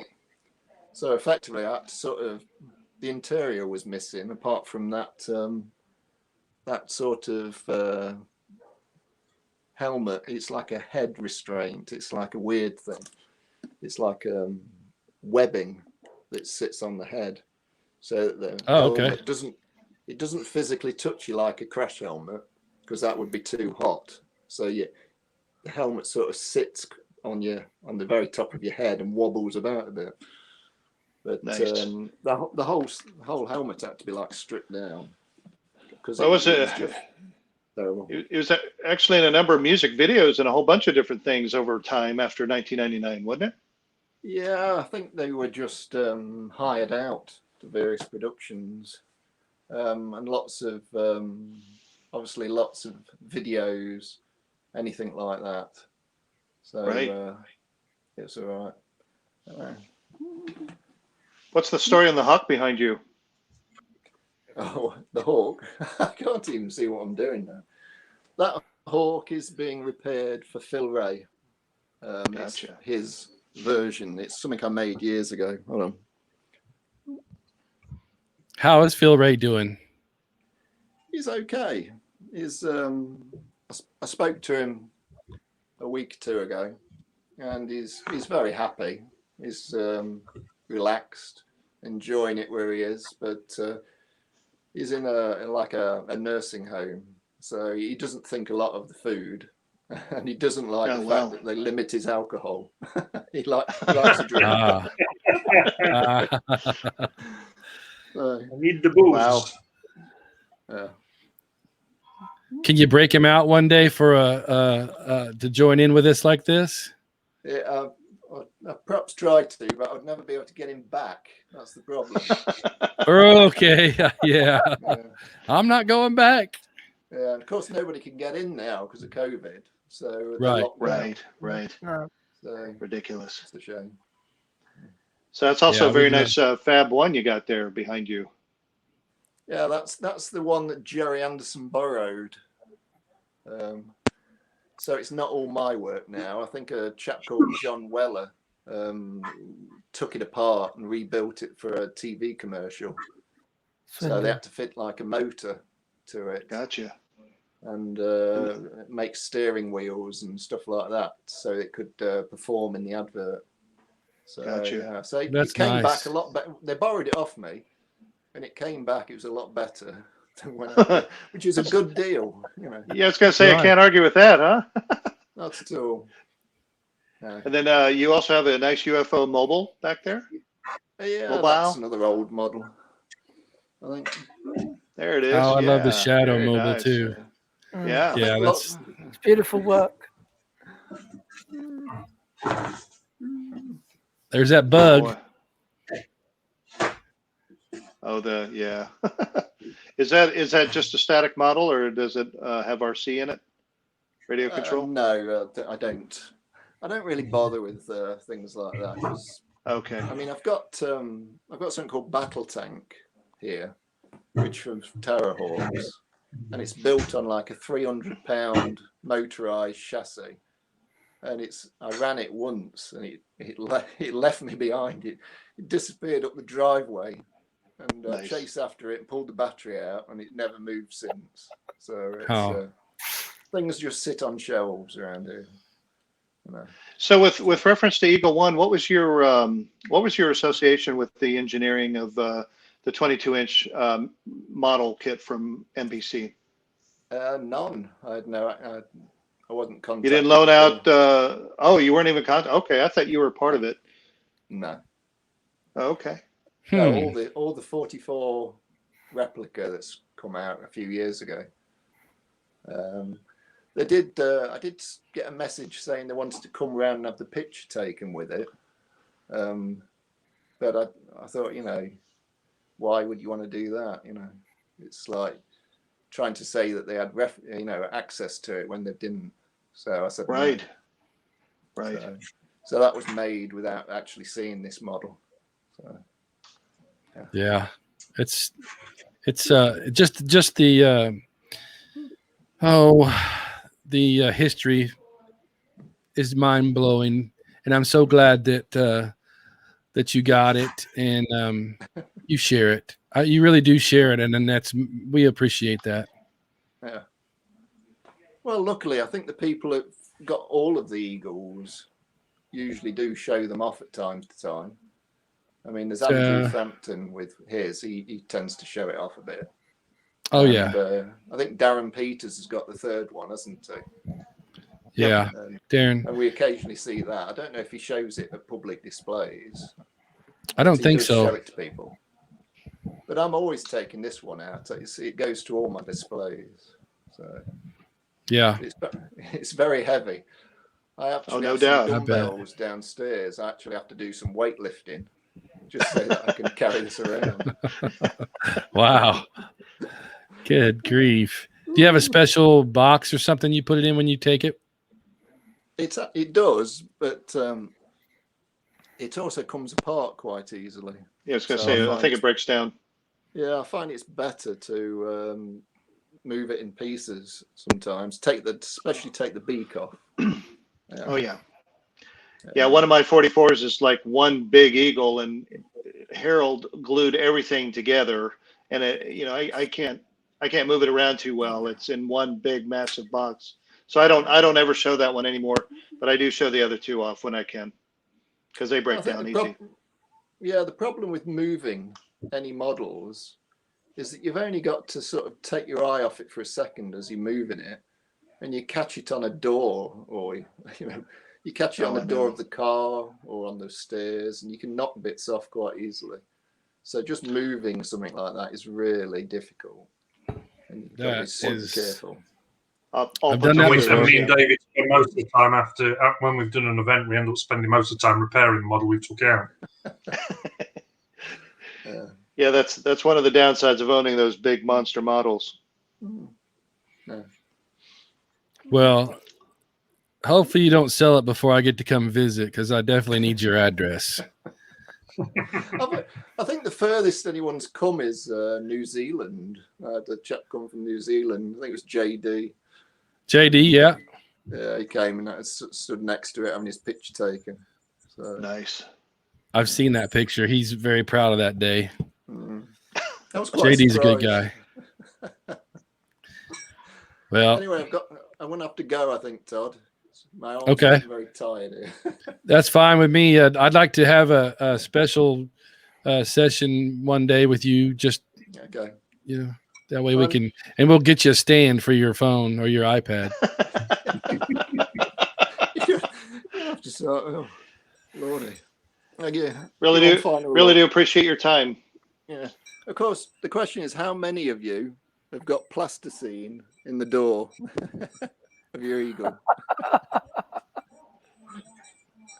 How'd that get I don't there? know. Yeah, we think it's when they attached docking tube to the side of the pod, and then they shoved some plasticine in, and it was there in many of the episodes. You can see it. So, not good. I'll be darned.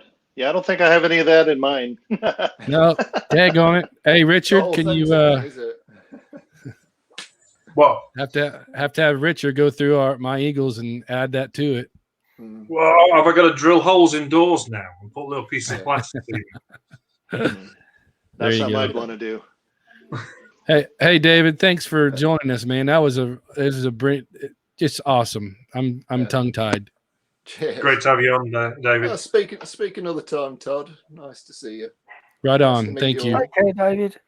Bye. Yeah. David, have a great evening. Cheers. Bye. Okay. Right. That was pretty doggone cool. Yeah, a little bit of an unexpected surprise. Mm-hmm. All right. So you got a little bit. You got a little bit more of the Firefly there, Richard. I just moved the camera. Just I thought, hang on a second, I can juggle the camera to get a better shot of her. Okay, let's put it up close here. That big, Gordon. I can't even put the other engine on. I mean, I know it sounds stupid. I know it sounds really stupid. But this is, I'll reach over. This is the other engine. Good grief. And if I do that, you can, and I just tilt it down, you see she's missing an engine because I can't fit her down the gap. Sounds to me like you have a little bit of work to do to make a stand that can display the whole thing all at once. She weighs. Hang on a second. I think my batteries are in there. I'll have to plug my my tablet in a minute. Hang on a minute. Start off. Hang on. 1 minute. 1 minute. Let me get the charger. Talk to somebody else for a second. 1 minute.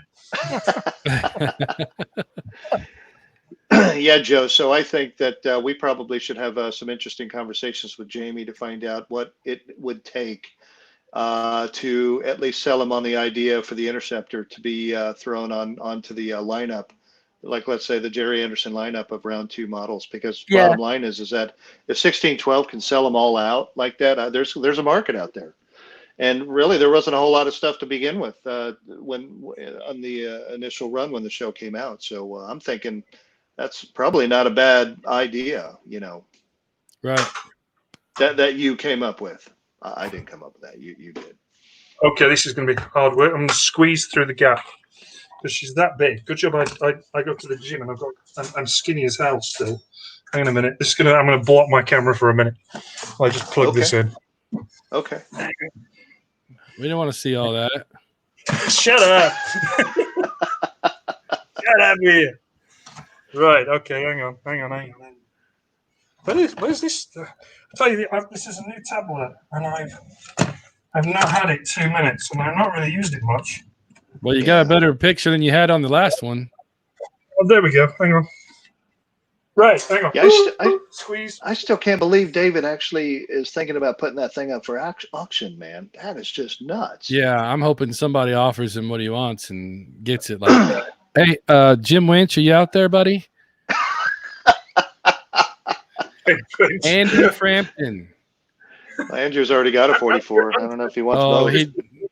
To my knowledge, Andrew just bought the Battle Hawk from Terrorhawks. So I don't know if he's got any money left, to be honest with you. Frack. Wow. Don't know, because that thing. Right. There we go. I think Battlestar Galactica. I'm going to set up a GoFundMe account for all you guys. Please don't have money. I'm going to go down to my little. I'm going to go to my little store over here and buy me a lotto ticket. Yeah, we're all going to be owners of Eagle One, but it has to be displayed at my house.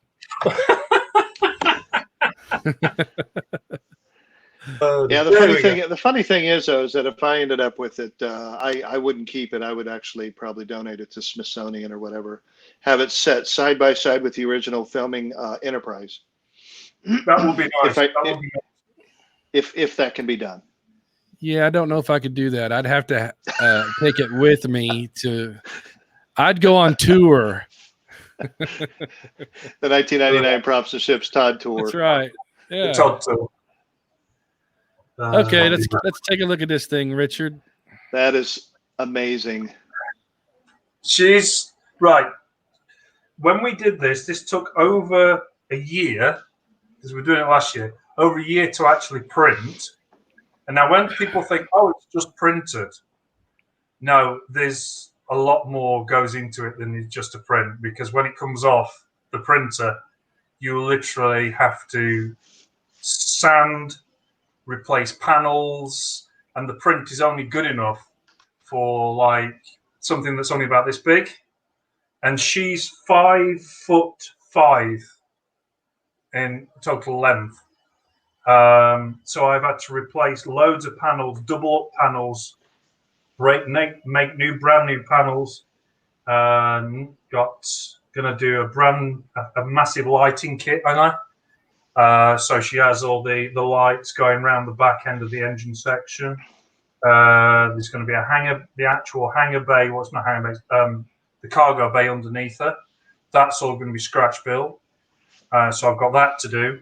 All these, like all the engines, all that underneath there, that's all scratch built. So that's all kit bits and greeblies and detailing it all up, and all the pipes and everything, they're all replaced from the print, because 3D prints don't do pipes too well.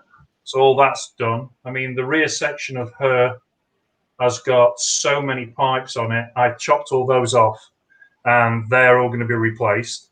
So I've got all that to do. But yeah, I didn't expect it to be this big. That is amazing. But my loving wife says where's it going to live? And I says, there's a space in the bedroom. Is there any chance?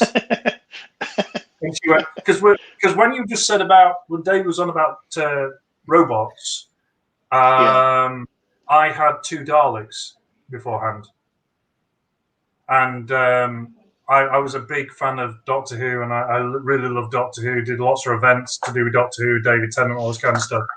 But then I fell out of love with Doctor Who, and I just wanted to get rid of them. So I've replaced the Daleks with a big Serenity. That's a nice one. Wow. So, and I'm currently working on a big Eagle for a customer as well. So that's 3 foot long. I mean, those are the actual top parts, the actual divine shot. There you They're go. the Right there. tops. Yeah, That is so cool. this was designed. It must have been about 4 years ago. If I can reach one of the actual, hang on a second, because I've got her in front of me. Grab some bits. The main bits are down the shed because I've been spraying today in the spray shop. Yeah, this I can use the Serenity as a table. This is weird. Right. That's your leg pod.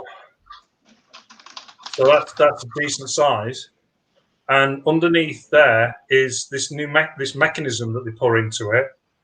That's one of the holders for the actual leg shaft that goes inside. I can do this on camera. That's so it can retract in, right? That's it. Yeah, I showed you. I took it all. Obviously, I took it all to pieces. But yeah, that foot will totally and utterly retract into the actual base. There you go. Yeah. Yeah. And what it is, it works on a mechanism on a button at the back. And there, I don't know if you'll be able to see this inside, but that's where it's like inside. And that basically, by doing that of the whole unit goes up. But then you stick it out, and it's out. It stays, and it's got suspension and everything. So. Well, so the problem that I see with that is that is it going to be extremely durable to hold anywhere from 40 to 50 pounds? Right. Well, this is the thing, because it's printed in ABS, which is the same material that. Let me just take that up a bit so you can see. Hang on a second. There we go. That's the same material that Lego's printed in, so it's very good durable. Stuff. Yeah. Yeah. You know what Lego's like when you stand on it. It's worse than. I'm afraid I do. I've had kids, and I get very angry with them if we're not picking up their stuff. Yeah, I can tell you, if somebody you want to stop burglars going in your house, just throw a load of Lego pieces next to the doors. No kidding. Stuff. Be like Home Alone. Sure. Yeah. Well, the thing about it is, I had a word with Mike Reeder, who's going to do all the aluminium for it. Yeah.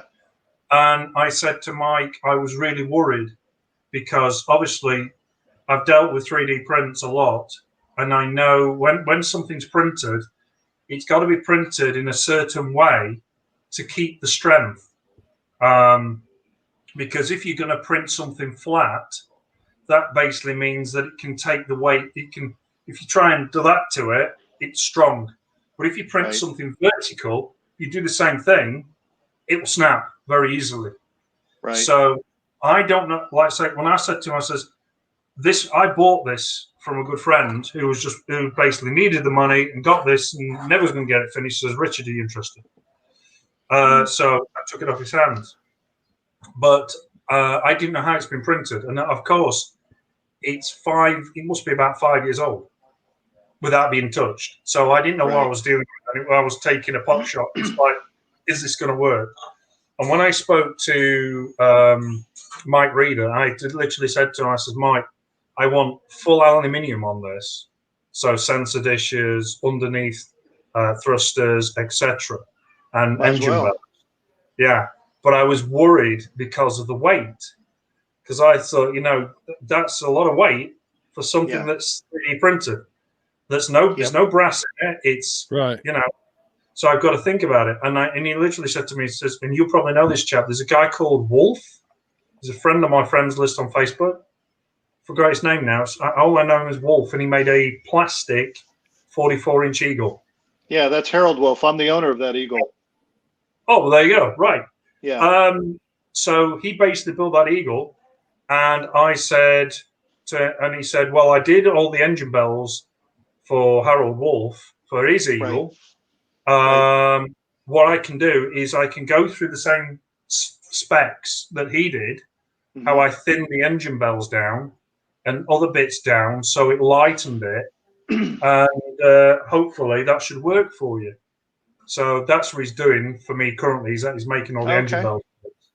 Yeah, But I've because also it's an amazing build, but it's extremely lightweight. And Mm. the way he engineered it, even though it's excuse me, it's one solid piece. I can't break it down. The shoulder pods and all that. I can't break it down, but it's pretty light to maneuver around. It's about 20 yeah. pounds for a I mean, 40 inch Eagle. I've got a guy called Ian Lawrence who's doing me a pod, and that's going to be resin printed for Oh, me. okay. So he's going to print the resin. He's going to do the sides for me. He's Gotcha. going to do me the front and back, and also the grid work underneath. Right. And basically he's doing me that, but I'm going to plasticard all the rest of the pieces. And I had a word with David about it, run about strength and everything like that. And he literally says, why don't you do, because you've got the walkways, get hold of the walkways, because your walkways are open, and put plasticard both ends so it can take like a tube or something like that and go straight through the pod and then into the other walkway at the back to hold the weight. So there's no chance this thing will twist at all. It'll be solid. So that's the plan of action, basically. We want to get those bits to do. Gotcha. That's pretty cool. Yeah. So you guys just, I mean, are you like Todd, build some bits, or you do little pieces and then they let commission out to other people to do the big Eagles for you, or how do you do that? What I do is I just buy the whole ensemble as is. My motto is I don't build, I buy. You don't build, you buy. I can apply a few decals here and there. I'm not afraid to admit it. I don't build, but I sure do love and honor you guys' work. I'm going to show you something that's been in my cabinet for a while. Todd's probably seen this. I'm thinking I might get rid of it. So I like to update my stuff. Oh, is that my Maya on the beach? That's Maya on the beach. Wow. Okay. Very cool. Hey, turn With it Tony around. there. Let me see the front side. Or let me see the front side of the command module. Oh, wow. Yeah, look at that. The nose is a bit burnt and a bit thing, but it's been through re-entry, and there's the parachute that come out the front of the nose. Very nice. A kind of Gilligan's Island thing. Oh yeah. I like to say the amazing thing about it is that beak. I did a commission for a chap, and it's the same guy I got the full Eagle from. Sure. He had two beaks for some reason. Don't know why. He had two beaks, and he literally says, "Rich, take one of these beaks, see what you can do with it." So this is what I did with it. Nice. And then obviously the other Eagle I've now got, which was that Eagle that he showed off in the box, and it's the beak is the same size. So I've got what I'm doing for it. What beak is that? Is that the that's not a tri-speak, is it? No. This has been totally and utterly 3D designed. Gotcha. This chap's totally CAD. It's all CAD. It's all been done through some CAD program. Okay. And like I say, I managed to. We've been 3D printing more figures. So we've got another. I don't know, where's the camera? There we go. So I've got another Maya that I'm going to put in the cockpit. And I'm going to do a Tony as well. I know, Todd, you wanted me to put a Tony in the other seat of the Eagle too, so I've got that coming. So I'm doing the Tony for you. No, it's only fitting because Maya and Tony were a thing on the show. They were a thing. They're going to take Eagle 2 for a little spin flight. Yeah. I mean, I have to admit that Catherine Schell and Wilma, I forgot the woman, the actress who plays Wilma Deering from Buck Rogers. Erin Gray. Yeah, those are my teenage crushes when I was a kid. Always. And and when I did this diorama, somebody was commenting on it, and somebody said, "Oh, it's a bit sexist having Maya there, just in a bikini, and actually Catherine Shell commented on the post and said, "Ooh, you meant my bum and my legs, my bum and my boobs look good." So I was like, "You might be offended, but Catherine thinks it's fine." So Right. Kind of hard to argue with that. Very much, yes. Well, geez, we've been on here for almost 2 hours now. Yeah, it's pretty fun so far. well, time Everybody's spot. hanging with us too. Looks like we still got over 20 people. Cool. I mean, like I say, the time it's not too late here, so we're all good. Hey, we're all good. Hey, Joe, if you're talking, I think you're still muted. I can't hear. We can't hear you, bro. Can you hear me now? Yes, we Yeah. can hear you now. Yeah, all right. You know, you were Basically, probably talking and everything in this last 45 minutes or whatever, and it didn't even know it. One thing I was going to say, Todd, and to you, Gordon, and to you, Richard, basically what the situation is, I should explain. I've been a fan of the Anderson shows for a very, very long time. I'm going way, way back. I have connections with the Anderson family going many, many years back, and Doctor Who. But about 40 years ago, I formed a club for the Urban Allen shows in the UK called Orion. And Right. because of that, it hadn't been seen, just like the Jerry Anderson shows, it had this big break and hadn't been screened. It was rescreened on the BBC, and suddenly there was a big merchandising push and everything went out. Oh, nice. The thing is that I find with a lot of the companies now is that they are beginning to realize that these products, the shows, are around forever and they need merchandising to back them up. But they are terrified to invest the time and effort into releasing this stuff unless they've got proof. What Todd's managed to do with NPC and the fans by buying all these lovely kits that are coming out is to persuade them that these products have a long shelf life. We're not talking 5 minutes, we're talking new generations of fans right the way through.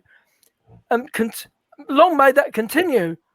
But it is very, very difficult to sit with somebody and explain to them you've got a generational collector's market there for either the top end, the kit end, or whatever. And we found this with the Urban Allen shows when I was in London at 20th Century Fox, because they said, is there a market for this show anymore, before it was shown on Channel 4 back in 1988?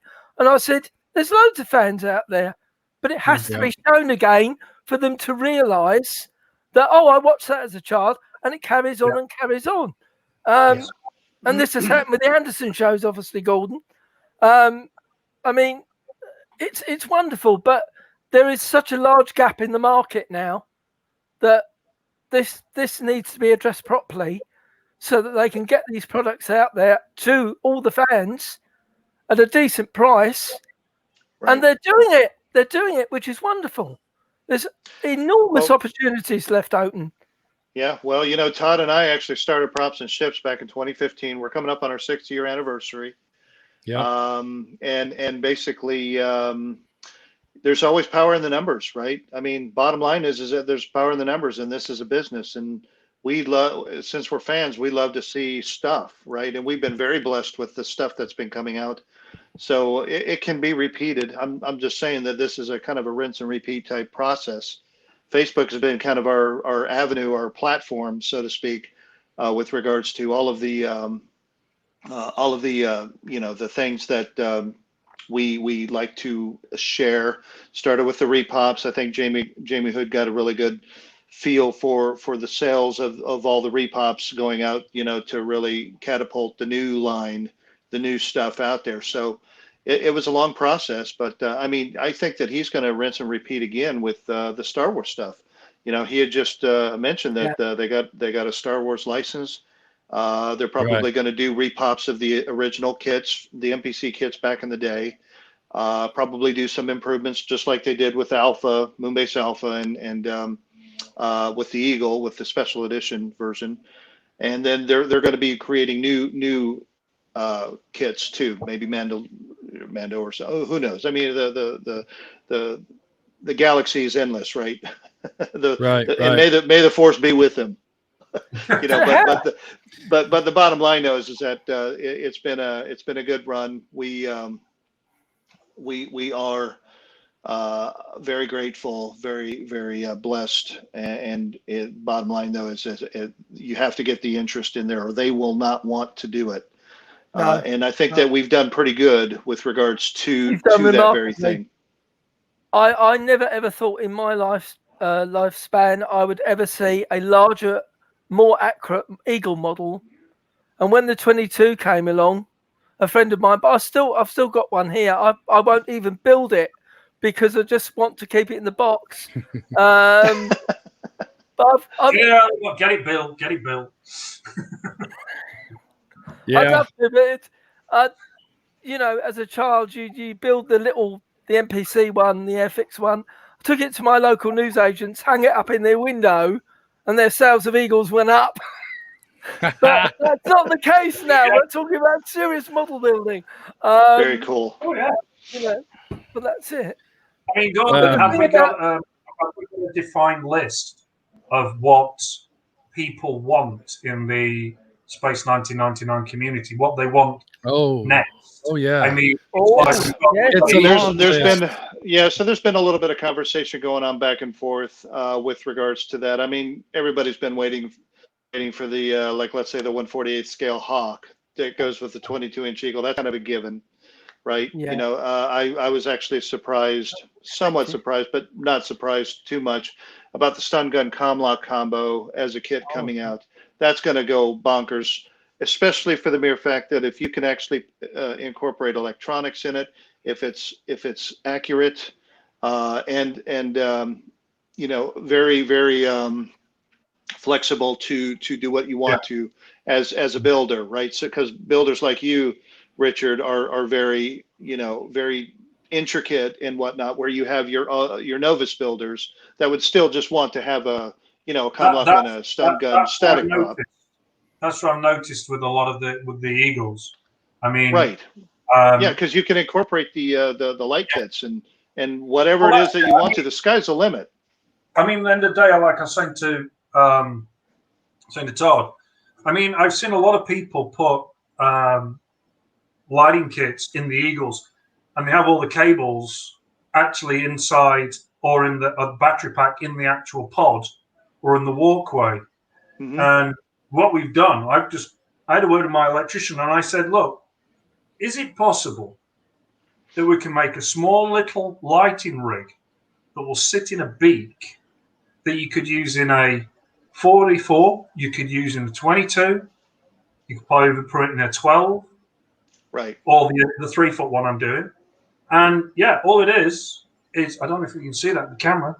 Let me bring it forward. There. I can see it. Yeah. There you go. It's a bit. Like I say, there's a switch, an LED, and a watch back, and a battery, and then just literally, it's done. It's done. That's it, and that's all you need. Yeah. Right. And it's very simple. That looks like something Brian Johnson would do, or where it would be just that simple. And then you just pop it, and then you just pop your beak on, and if you need to get to it, you can just pop it off, pop it on, instead of having to take the Eagle apart. Which is, I've done that. That's on Todd's Eagle. I've just done it on another guy's Eagle. And yeah, I've been looking at people do their builds, and I've learned a lot from seeing other people do builds. Mm-hmm. And like I say, I've been sending photographs to Todd of Eagle 1 and Eagle 2, thanks to other friends in the community like Chris Potter, etc., who sent me images. Obviously, David. And from that, to try and get that Eagle looking as good as you want. But at the end of the day, when you build an Eagle, you build it how you want to build it.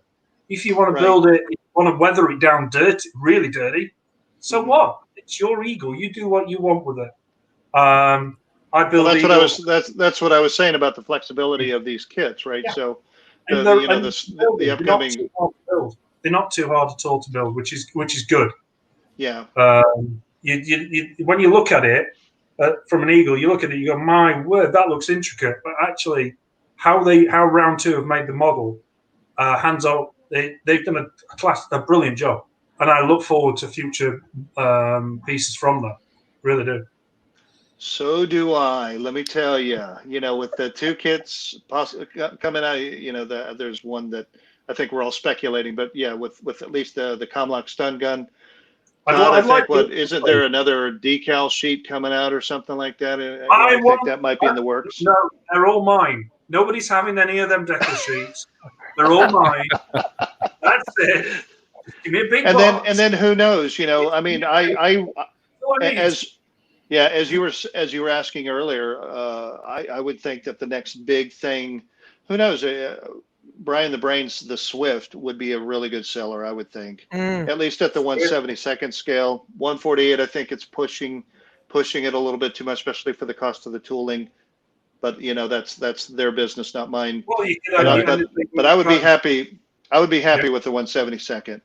I mean, end of the day, Super Swift, the Swift.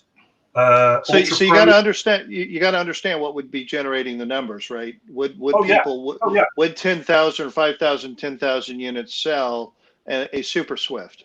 I don't think they would. Maybe they would. I don't know. I would love to have one. It's an ugly ass ship, but I know the regular Swift would do just fine. But I don't know. I think the Super Swift would be pushing it. The Ultra Probe, I don't know, that I would love to see that. That and the Meta Probe. I mean, pick your ship. But you really got to take into consideration what would sell. And that's basically the bottom line. Me personally, I think the 3 tanks would sell just fine. You put out a nice 1/48 scale set of 3 tanks from the Infernal Machine, and those would sell very nicely, I would think. Yeah, I'd like to see that too. I think me and Tom were talking about it. We were saying it'd be nice to see like an extension set. So you would get the boosters to go on the side of the pod. Probably in that pack, you'd have the boosters, and you'd have the glider as well. And maybe even remember the oxygen machines that were positioned itself on the side of the Eagle. Nose cone. Yeah, but some of the things that you have to also take into consideration is some of their past performers. So the Eagle, the cargo winch Eagle didn't do so well, so they took that off the market. Area 2 kit didn't do very good at all. You could actually pick those up still to this day for about $45 or less.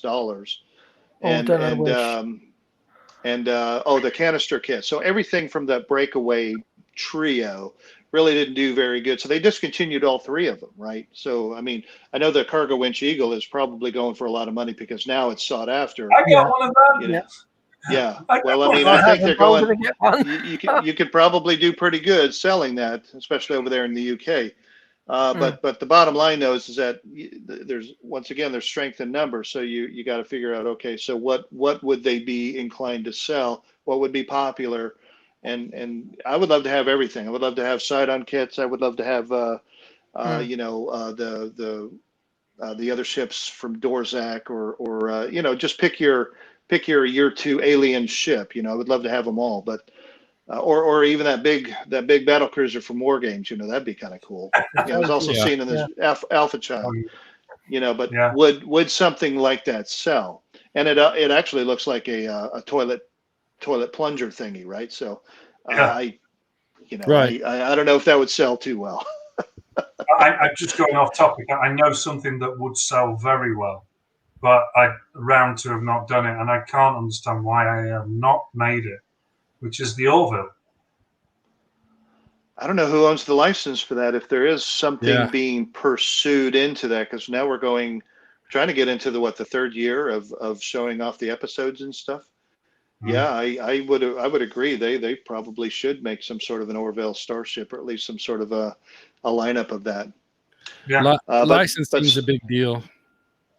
But there's a number of things that are coming out from a 1999 perspective that we're very blessed with. I mean, you have Big Finish that's going to be putting out volume 1 of 3 stories of the audio series. You have Powys Media putting out a number of more books, more novels.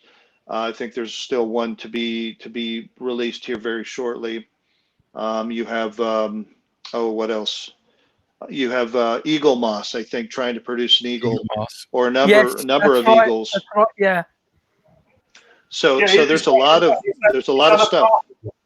Is that a part work eagle moss thing? Is that a part work or? I Where we got here? haven't heard any news. That looks like Donald Sutty. Is that right? Donald Sutty. Hey, Don. Can you turn on your camera? No, I guess he no, chimed in I and then can't. chimed right back out. Well, Todd, I did took you him back like- off screen because I wasn't getting any audio or video. picture. But except for that. you raised a valid point about the eagle moss eagle. Yes. We haven't got a lot of information about. You've said a possible part work. Yeah. Nothing happened. Nothing's been. There's only been a few press releases, and that's it. Nobody else That's knows it. anything. Yep. That's it. Absolutely. So it's Recently, Fingers just crossed, only though. been put on hold. It's Yeah. only been put on hold until Well, this and then COVID how thing is long? over. And then how long is Big Chief Studios going to hold off Koenig? Right. I mean, I got my Yeah, pre-order exactly. Oh, Yeah. in. You know. Yeah, exactly. I mean, I I know looked. there's a number of things. That was really Do what? beautiful. The Koenig yeah. figure was gorgeous, really gorgeous. Yeah, but I don't know what But it's on. amazing. but it's been placed on hold. Mm. I think till June, July timeframe. Hopefully, we'll Well, That start sounds seeing. about They Some. better do something soon, or I'm gonna place hold on my payment that I sent them. Well, the good news is that Big Chief released the other 3 Thunderbirds characters along Yeah. with Parker. Yes, it did, So you yes. start seeing those. So that's actually good news for hopefully any future releases of whatever else that they're going to be putting out. So I'm pretty happy about that. I mean, Yeah. back on about the part works. I've just recently seen this, that there is going to be a part works of the Enterprise D that's going to be 3 foot. Wow. And it's going to be, I think they did say it was die cast, which for me is like, what? Why are you doing it die cast? Number one. 3 Right. foot. That's going to be heavy. Yeah, very heavy. It's a lot of metal. a lot of metal. And the saucer section comes off as well. Right. So that's going to be one strong tripod because No kidding. there's the saucer. And as soon as you take the saucer off, you go, Yeah. Yeah. Either that or the stand is going to go straight up into the saucer section, and you'll have the backside nacelles and everything just hanging off of it. I mean, I've done the part work of both the DeLorean and the Falcon. The 3 foot. Well, I'm not sure. Yeah. Diamond. She's big anyway. Done that one. But yeah, the Enterprise. It's like a bit. I'll have to see. See if it's worth investing. But talking about all these different products, I mean, even 1612, love them or hate them, they're selling out of most of their Eagles and most of their kits. Yeah. Left and right. Yeah. Well, they're doing that. They're doing the new VIP Eagle, the 44 Eagle. I think so. The VIP, the Rescue, and the regular Transporter 44s, I think, have been released. I think we're just waiting on the Lab Pod Spine Booster 1, Eagle 4, essentially from Metamorph. And then we're getting the argument about. And then we're getting the argument about the VIP pod. Is it all orange or is it only orange to the tackle line? And then I get customers saying to me, I want a VIP pod. And I go, how do you want the VIP pod? Do you want it all orange? Do you want it orange just to a point and just that's all white on the top? And they go, which is the correct one? And I go, you know what you can do? On one side of it, just do halfway up. The other side, just do the whole way up, and they'll be happy. Yeah, they'll be happy one way or the other. Well, that's the truth. I mean, when David was stripping down Eagle One's pod, he found layers and layers of paint, and I think on one side he actually found the stripes, and the other side didn't have anything. So, of course, this how it flies to camera, they just paint that side, and then the other side to camera is a standard pod.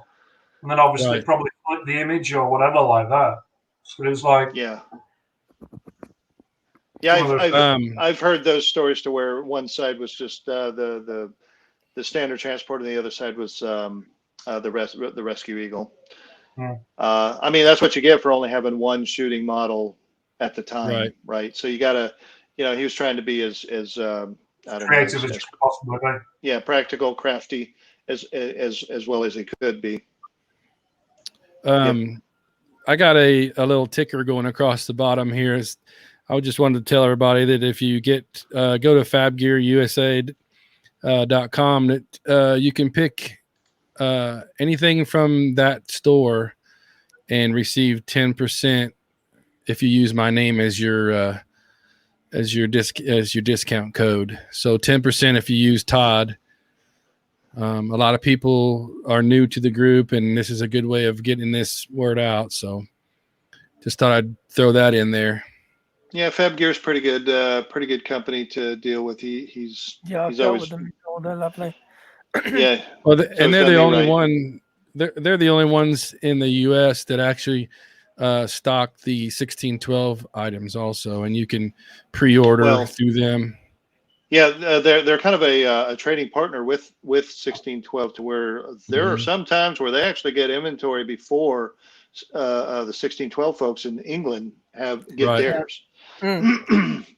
So that's kind of cool if you ever wanted to. Hey, I got mine before you did, type thing. I don't know. It's if you happened wanted a few to do times. that. Yeah.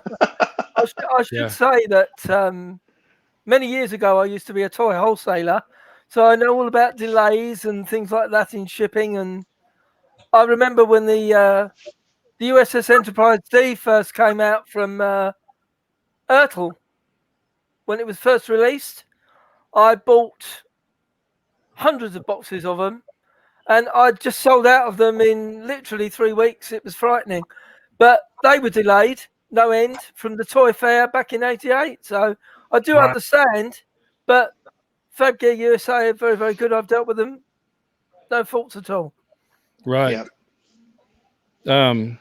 Also, 1612 still has a few of their kits still in stock from the previous editions. They got the Earthbound, they got Collision Course, they have the Retro Freighter Eagle, and the 12-inch Brian Johnson Special Edition signature and photos. And I believe they got a few of the UFO interceptors left. So yeah, if you haven't gotten those, the retro version. Mm-hmm. Yeah, they sold out of the other two. Yeah. So if you don't have one of those, go get them, man. They're definitely worth it. The Brian Johnson Special Edition is pretty fantastic. I like it. I like it. It comes in a nice display box and a photo of Brian signing the transporter pods. So it's pretty cool. I meant to say about Brian, he must feel wonderful about the resurgence, about his work and what he's done and everything. He seems pretty chuffed about the recognition he's had now, because he does deserve it without a doubt. He's very chuffed. Believe me, I'm very good friends with him. Of course, I haven't met him in person, but I do help him with his Facebook page, his Brian Johnson special effects page, and he's a very nice guy, and he is definitely happy. The thing about Brian is he's so down to earth. Yeah, he is. And like I say, I know you put the video up of me doing the interview with him down at Leicester Space Centre and stuff, and I've got to know him quite well.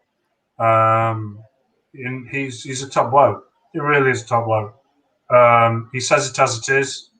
Holds no punches, and he just goes, if he likes something, he'll tell you straight. If he thinks something's wrong, then he'll tell you straight. Right. And he's a very, very decent bloke. Very decent bloke. I mean, it's a shame because with what's been going on with this blooming COVID thing, we would have been down Leicester Space Centre in the UK. We should have had one last year, and we would have normally had one this year. And Brian's always there, like front row. Richard, what we're talking about? What we're going to talk about? What do you want to talk about? What should we talk about? And I literally just say, Brian, just look, we'll go through the basics, and then just say what you want to say. Because the people want to listen to you. People want to hear what you've done, what effects you've worked on, some obscure stuff that people have never heard of, and then give your opinion on how there's a problem here, how you're going to get around this problem, how you're going to solve to do something. Right. And he's brilliant. He really is. He's a lovely guy. Really, really lovely guy. Speaking of marketing, go ahead, Todd. I'll probably do a Todd's Corner with Brian, so that's something to look forward to. Yeah, that would be awesome.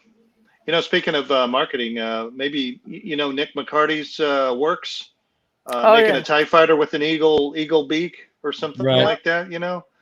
Maybe he was mentioning more expanded universe models. He wants more expanded universe stuff. Some of his stuff's actually pretty on point where it would be really cool. Some of it's kind of just like outlandish a little bit, but it's really neat. It's really neat to see. So I would say, hey Nick, maybe we should put you in touch with Jamie. There you go. That would be pretty cool. That would be. Even Peter O'Rourke has his own expanded universe stuff as well. Mm-hmm. There's a few items that he had put out there that it's not necessarily screen accurate canon, but would be really cool to see. Yes. I mean, with all the Eagles, if you remember this, come on, Todd. Todd knows the number. How many Eagles are on Moonbase Alpha, Todd? How many? You know. We lost count, man. There were too many crashes. You know exactly how many Eagles there is. I know the catacombs. I know the catacombs have kept up with all those silly crashes throughout the show. Yeah. So that's what I say. Literally, I mean, end of the day, we've got an eagle is how an eagle looks. But when I do like an eagle for a customer, I always try and remember what eagle I'd done from prior, if they've had another eagle, and I try to do a different beak design. Because if it's like I can't do the same beak design because it's like, oh, that's the same eagle. So no, they all need to be different. So and all paneling is a bit different and bits and bobs like that. So the whole thing of the expanded universe, you got to look at what was available and what they made by using. I mean, where did the glider come from? Suddenly there's a glider there, Well, Todd can show you a really nice glider. He really can. Maybe next show, he can show you a really nice glider because he has an authentic Martin Bauer replica. Made by Martin Bauer. Yeah. Huh? Andrew Ray just said Todd has more eagles than Alpha ever did. That might be true. Yeah, that might be true. Yeah. But either that or all of your eagles are real eagles instead of the cardboard replicas, right? Exactly. Yes, exactly. Don't wait. You're destroying the effect. You're destroying the smoke and mirrors. Who was it that just did the video that took the cardboard out and put the real eagle in there just recently? Was it Sylvain? Was it Sylvain? I'll say one thing. Did a fantastic job. There's a fantastic fan film that somebody's done. I think it's Australian, and I only just recently found out they actually used miniatures instead of CG. I thought it was CG, but they're not. They're miniatures, and it's the Flight of the Eagle or something, and it's got essence of space. I've seen it. It's lovely. It's got 2001 in it, and it's got UFO in it. It's brilliant. Totally lovely, excellent. I love it. Really do. Also, too, we've started a Props and Ships YouTube channel. It would be pretty cool if everybody if all 12,000 of you people out there would go and subscribe. Subscribe button. Subscribe now. Do it. Yeah. Yes, please, because we can do a whole lot of things with that YouTube page if we get over 1,000 subscribers. And I think we're about 350. All right. Hey, you got any more notes there, Todd Meister? Yep. Let's see. Okay, maybe I don't. Everybody's mentioned them all. Awesome. We went off track a little bit because I didn't expect David to show up. That was a great thing to happen. So, I've heard a lot of complaints about how many Eagles 1612 has produced. And to me, that's not exactly a complaint. The more, the merrier, in my opinion. But the bottom line, though, is that there is a difference in the Dragon's Domain one. If you guys haven't seen that video from Steve Walker, it's actually really good. They do up that Eagle quite differently. Of course, obviously, they have a really nice 1/72nd scale. Was it Ultra Probe Command Module, UPCM? And the Eagle command module comes off, and you also have the piping around the engines, where I guess the refrigerant 12 was pushed through for the 44-inch. So that's going to be a really nice keeper from a 1612 perspective. Yeah, definitely. That's going to be nice. I'm excited about that one for sure. And I can put that one. I can actually put that one with my own product, Enterprise Heavy Mod, with the pipe work on mine. So I'm excited. I just got a new subscriber on my YouTube, so somebody out there's listening. It works. I was going to say, if nobody subscribes, I'm going to send Todd around with his eagles to harass them. I'll drop an eagle on their head. Oh, okay. Yeah, that's a good idea. Well, thank you for the subscription, whoever that was. Yes, definitely. I appreciate it. And then this will be on my YouTube at some point. It's going on a 2.5 hour thing, so it'll take me a little time to edit it and all that good stuff. But hey, edit all the Gordon parts out of it. Just edit all the mine parts. When I thought I was on, well, I wasn't Tom, but everything's on. But I'm trying to show you stuff, and but from now on we use the laptop. We're not using the phone anymore. The phone. Hey, this is a learning experience for all of us. I'm learning. I just learned that I can show somebody up front without, so you can see things closer like this. Yeah. See, now there's Richard all by himself up there, but we're still in the show. So nice. This is definitely a work in progress, and we're going to have fun with it. I think I'm going to do it every Sunday at 2:00 for a little while until we get some things going. Yeah. Put me down. I'll put me in. It's very good that we can do these things because it's like a virtual chat. It is brilliant because usually you'd be going to conventions and stuff. Obviously can't do this because of the COVID situation. And it seemed a very sensible way to negate it. Very sensible. Just going to move the head. Gets in the way. Yeah, she comes apart. So that's the head. I was going to say, I thought you broke it for a minute. No. Decapitated it. I decapitated. I was leaning on it. That's a lot of printing right there. Wow. Jamie also says that you can stream both platforms at the same time. So YouTube and Facebook we could send this to both platforms at the same time. That's going to be that's nice to know that I don't have to go upload it and all that good stuff. I mean, next week I should have the 3-foot Eagle not far off built ish, because currently the spine, the engine section, and the front nose cone are all in the paint shop. So it's been a case of throwing filler primer on them, sanding it back down, filler primer, sanding it back down. So hopefully I should have that to show you.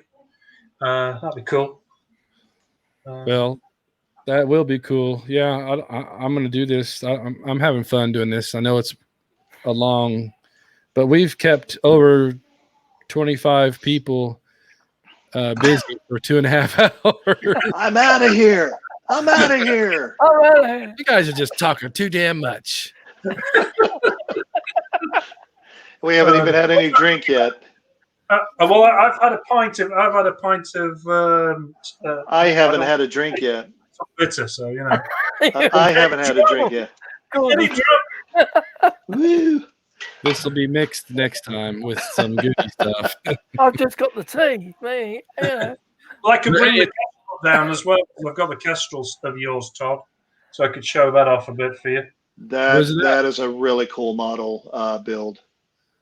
Well, I have to put my hand up. No, it's not my design. I forgot the guy who designed it. But it's not Howard. Yeah, Howard. That's it. I mean, mine's a Mark II, so you know, I call it Kestrel Mark II because I fattened up the rear engine section so it can have a landing ramp and everything like that, and I've altered the landing legs so it's got proper Eagle landing legs on it.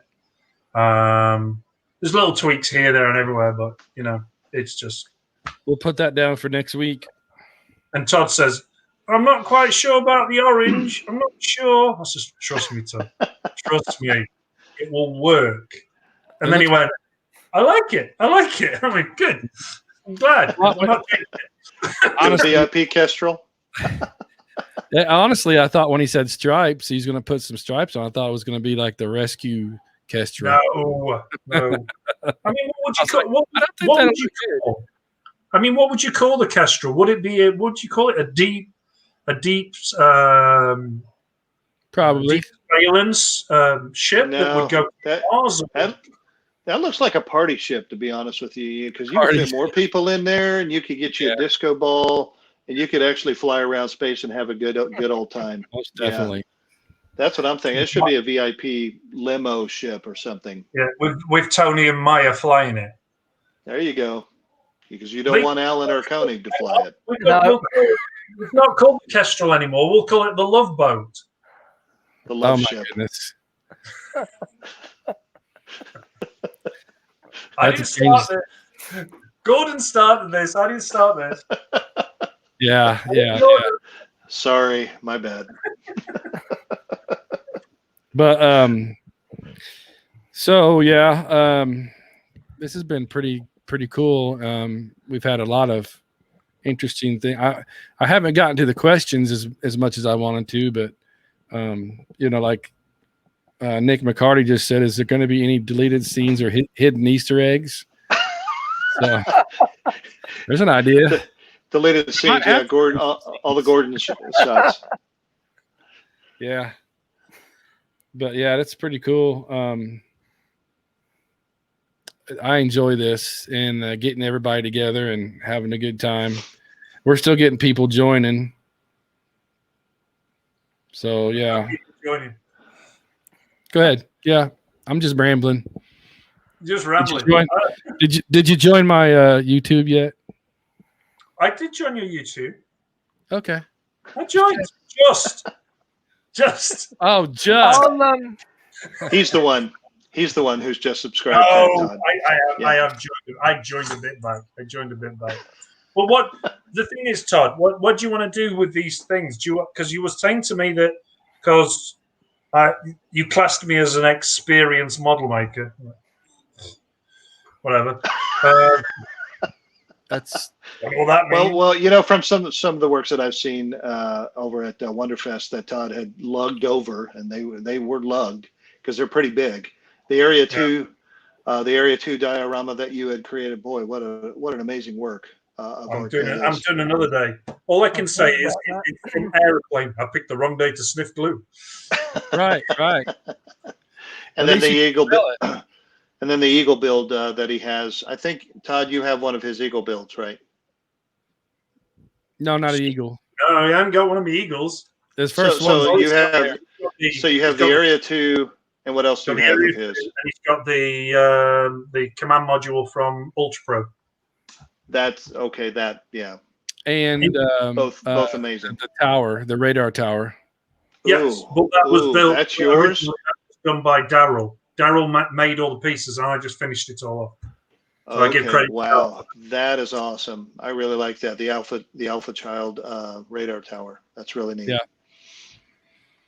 Very, very and, much yeah. would like to have one of those. Give me voice back. So what I was saying was, did you want to do like just tips, or what did you want to do? What kind of things do the audience want, so that I can help them do their eagles better or whatever? Right, tips and Tips and tricks. Showcase tricks, yeah. too. Showcase. Yeah, showcase your stuff, man. Yeah, well, no, I mean, I'll give them a tip. I'll give them one major tip. Always have a pint with you. Always. No, what I'll give them a top tip is, and I told this to Todd. I'll go back to this eagle, because this eagle that I did for Todd, the Eagle 2 eagle, which I can get through. Drop it, please. Does it fly, Todd? Let's see if it flies. He's whooshing it. Out, man. He's whooshing it.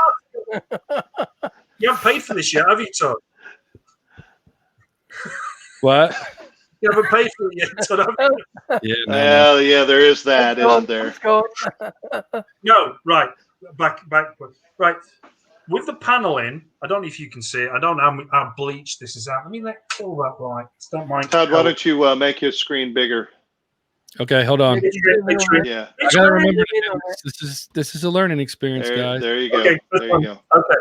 So I don't know how the camera's bleaching this out. Let me switch cameras. Let me switch. Sorry, lights. Let me flick that one off, and then I'm going to flick this one on. Hang on a second.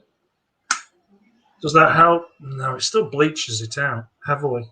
That's never mind. We'll go with what. That's not bad, right there. I think That's it's pretty good. different. Yeah, all right. Let the light come back. There we go. There you go. Right. I don't know if you can see it, but like I say, all the paneling on this is the first thing I recommend anybody who's going to do an eagle is get an airbrush. I hated airbrushes. I didn't want to get an airbrush. I was like, no, I can do Ralcan. No, I can do it with pastels. But they said, no, you need an airbrush. So I bit the bullet and got one. Now, the colour, we all know the colour of the eagle is Ford Diamond White.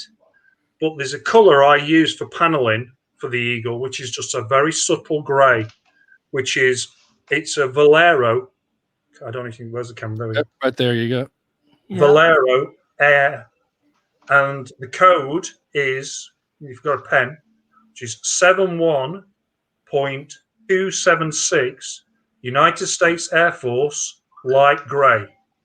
And I use that I use that a lot on the paneling, and also the main panels on the leg pods.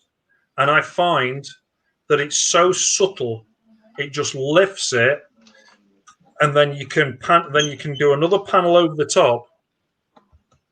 You can do another panel over the top, and you just get different contrasting panels. Plus, if you can get your hands on that decal sheet that Round 2 made, which is brilliant.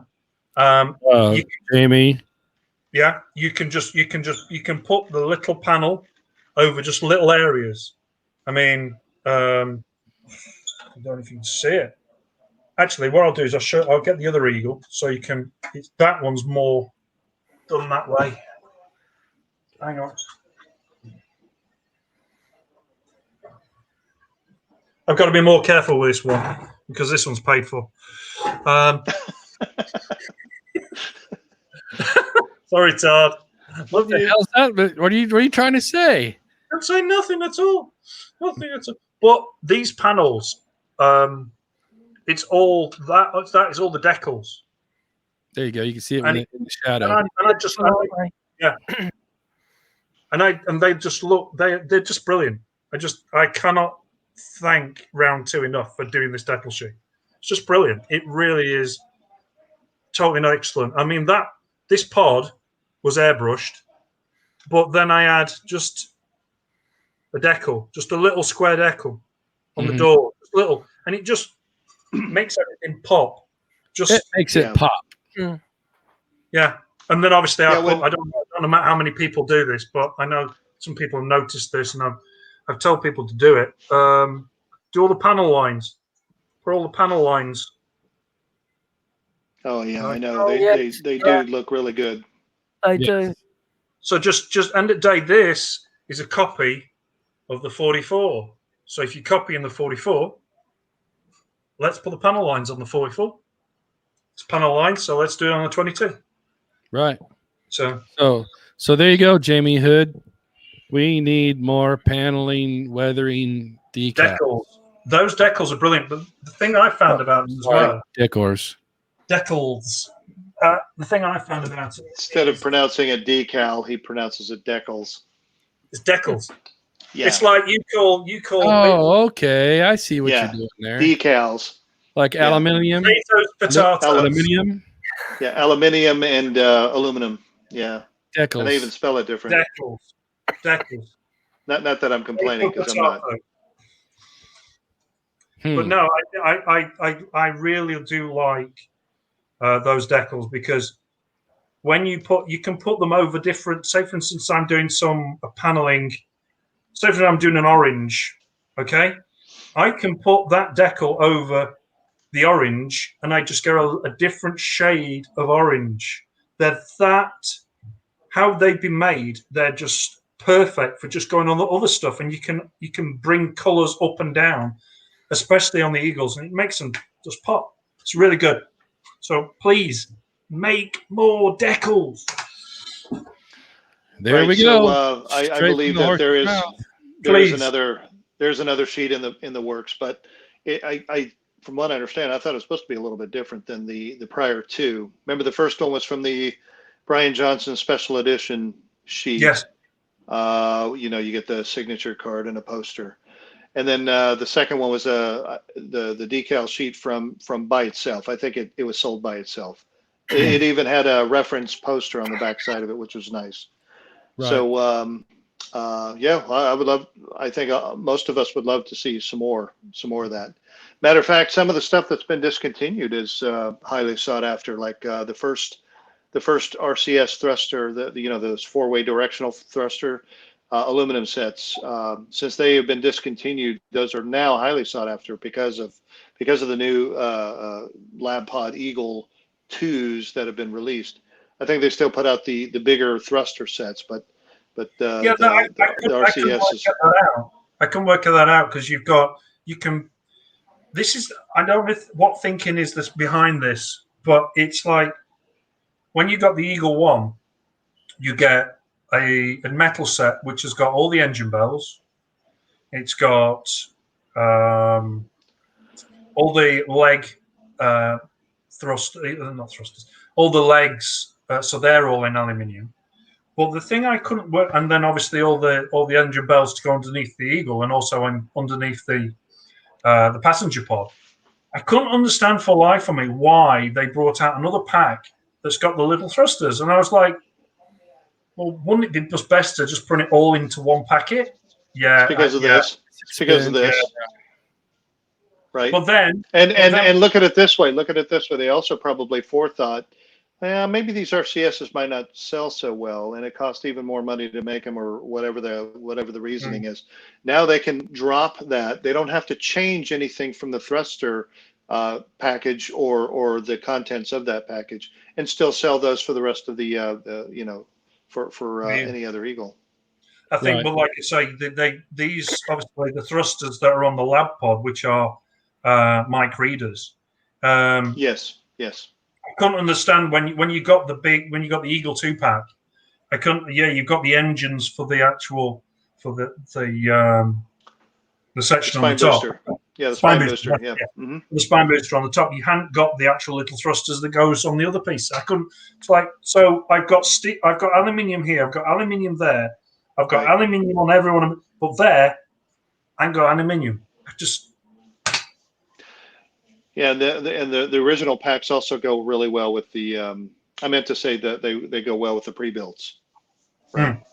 So exactly. the pre-built, they were intended for the pre-builts as well as the first Eagle One, or the cargo winch. But we can always get them from Mike Reeder now. So, except for he's so daggone busy. He is a very busy man. You got to wait. Yeah, there's a waiting time. End of the day, it's quality what he produces, and it's worth the wait. Hmm. Oh yeah. It's worth Oh, the wait. absolutely. When you get some sensor dishes from him or whatever, you just go wow, and he goes, yeah, that's all hand turned, that's all hand machined, and you just go, that looks CNC'd. That's so good. How can you do them all the same without And they're just Yeah, the best. because you can really tell around 22-inch kit if you don't have those sensors. If you use the original model sensors, those are so distinguishable. But when you put the mic reader ones on there, yeah, those are beautiful. Yeah. I know some guys have done a really good job with the Alcleds and stuff like that, but Now to it's me, the way there's the just lines nothing- are. It's the way the Yeah. lines are in the sensors that you can Oh, really yeah, I distinguish. see. You can't. At the end of the day, Yeah. what I've noticed when I've been doing stuff, models, if something's aluminium, if you can get it turned, if you can get it machined, just get it done because it looks so much better. I mean, these Totally are agree. this is something my dad's done. This is for the big girl, and these are pistons that go underneath the wings, Oh, okay. and they're all turned. So my dad's turned those for me. Very sweet. That's solid aluminium. That'll work. Oh, here, Yeah, I mean, Yeah. when you get the stun gun and comlock, yeah, there you go. When you get the stun gun and comlock, you're going to want turned aluminum. You can't get it better. You might as well get the real thing. It just looks so much better. Yeah, and that's another thing too. Since Gordon brought it up, Yeah. Comlock is coming out with the stun gun kit. Here's Just gonna pop away This for a second. spring. We'll move it, guys. and Okay. so that kit's going to be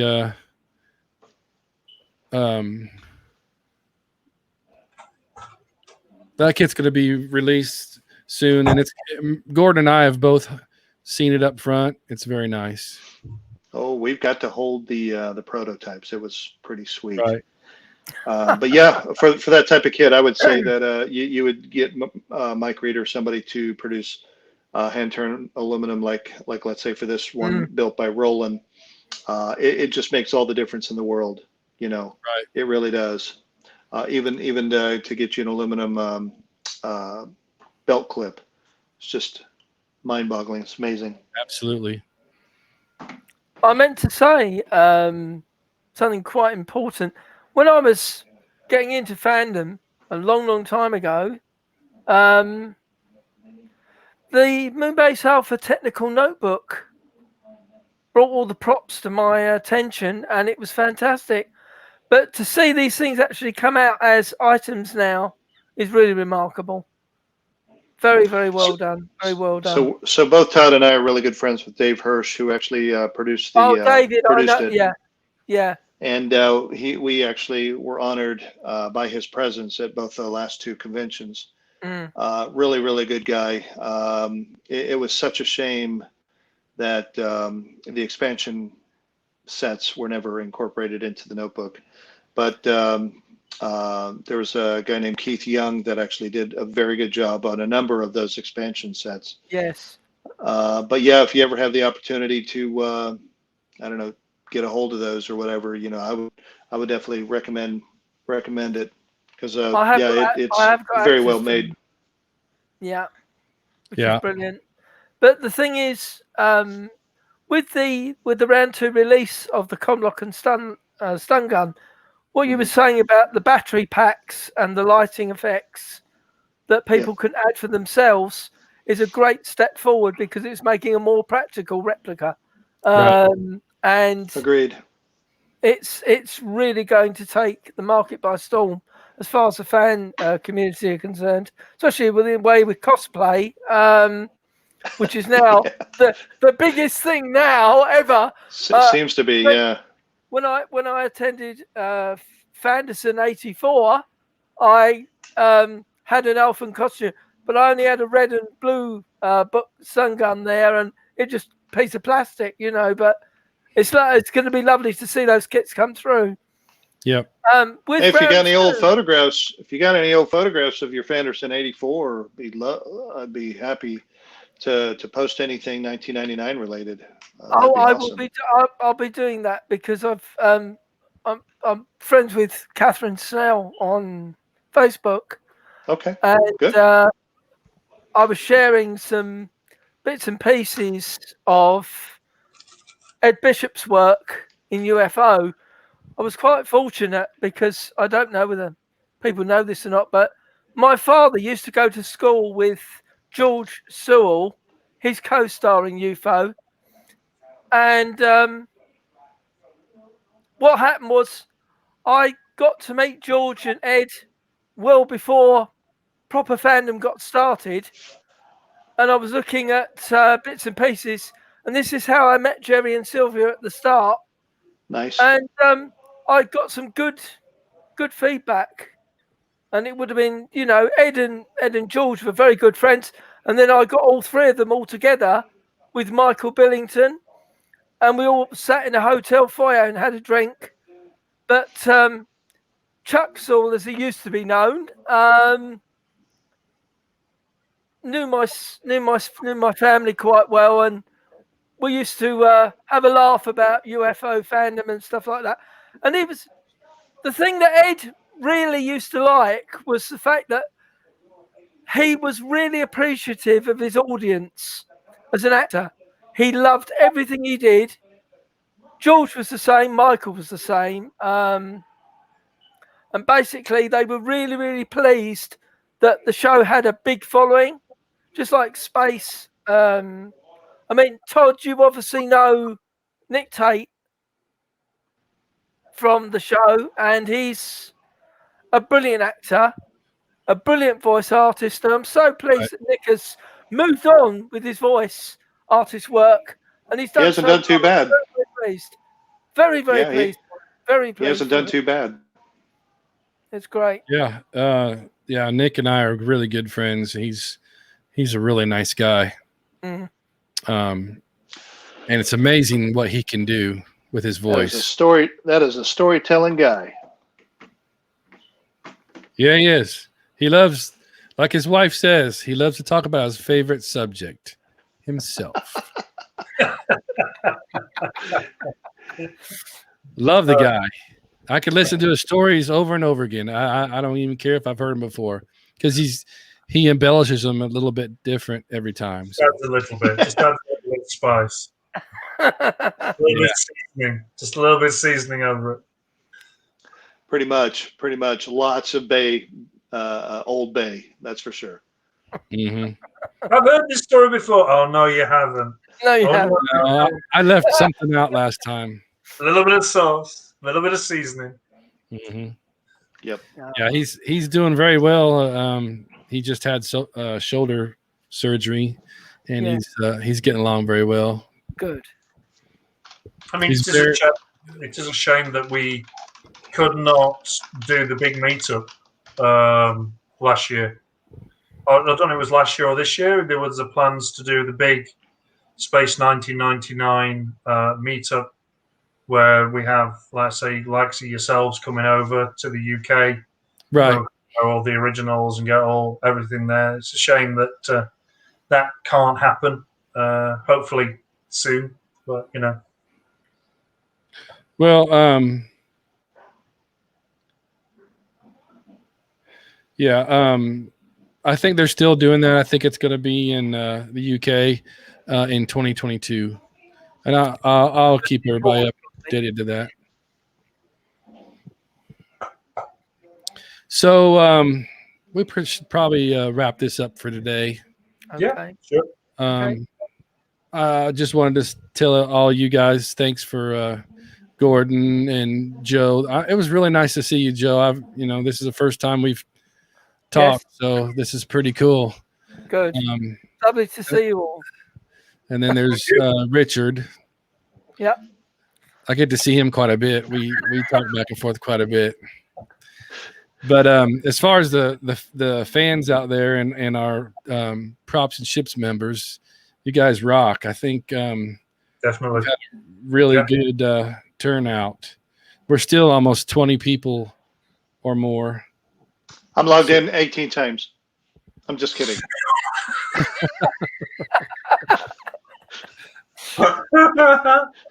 Yeah, but are you subscribed to my YouTube channel? He 18 just did. times, yes. Again. Again. I have to. Yeah, I have to. And again, Yeah. The reason I even joke about that is it's really important that we get over 1,000 because YouTube has a rule that you can't go live or do anything like that until you're past 1,000 subscribers. So we've got to create 500 Gmail accounts to create. So we can do this. So we can. all you gotta do is subscribe. You can, however many you want to do. There can be 15,000 It's an Ashton people out there. That's fine with me. So anyway, yeah, Jeff Rubel says, Gordon, you really want David's eagle, don't you? Look at those hands. That's like Mr. Burton. Yeah. To be brutally honest with you, I thought about original props, and they're all really awesome to have. I don't own any original props. Everything I have is all replica stuff. I don't know. I'm a little self-conscious that something might happen to them, and then I don't want to be responsible for the demise of something original. That's why I say, if I were to acquire that eagle in some way, which darn near impossible if you ask me, I'd be talking to the folks over at Smithsonian so they could actually safeguard it better than I could. But I'm just my replicas. I'm happy with my 44s. I'm happy with all of the builds. Very honored that I get to talk to you guys, and you guys are amazing builders and whatnot out into the ether. Thank you so much. Really appreciate it, because I don't build. Y'all heard me say it. I don't build. I just buy. Yeah, but you should start. You should start. I wish I could, but I don't have the time. Yeah, you can. Todd's got me down here because I'm snowed in. I'm usually a busy guy doing different things with my job or my family or whatever. I love working or hanging out with you guys, though. It's really been my honor. But I just don't have the time. I've applied a few decals here and there with my ships, but that's about it. The amazing works that you guys do, I just drool over and am honored. So that's about where it's going to stay. I mean, end of day. So I've always said with model making, it's all about practice. Oh, I'm sure. And it's also when you start, I always say to people, take something easy, start baby steps, work your ways, and then when you're working, you'll find that you'll pick up tricks, traits, things to do. And then the thing about it is, if you start learning how to do these things of just making sure that when you take pieces off a frame, you clean it up, and then you get everything nice and clean, and you get rid of all your mold lines, then you build up from that to how to prime it properly, and then you start to learn how to paint properly, and then it steps, and then you learn and learn and learn to the point where, and like I say, I've been building since I was 12. I'm nearly 50. Knee high to a grasshopper. Knee high to a grasshopper. Yeah, like Karate Kid, paint the fence. Right. Yeah, it's you learn stuff and you never stop learning. I mean, end of the day, last 2 years, I've only just learned how to use an airbrush.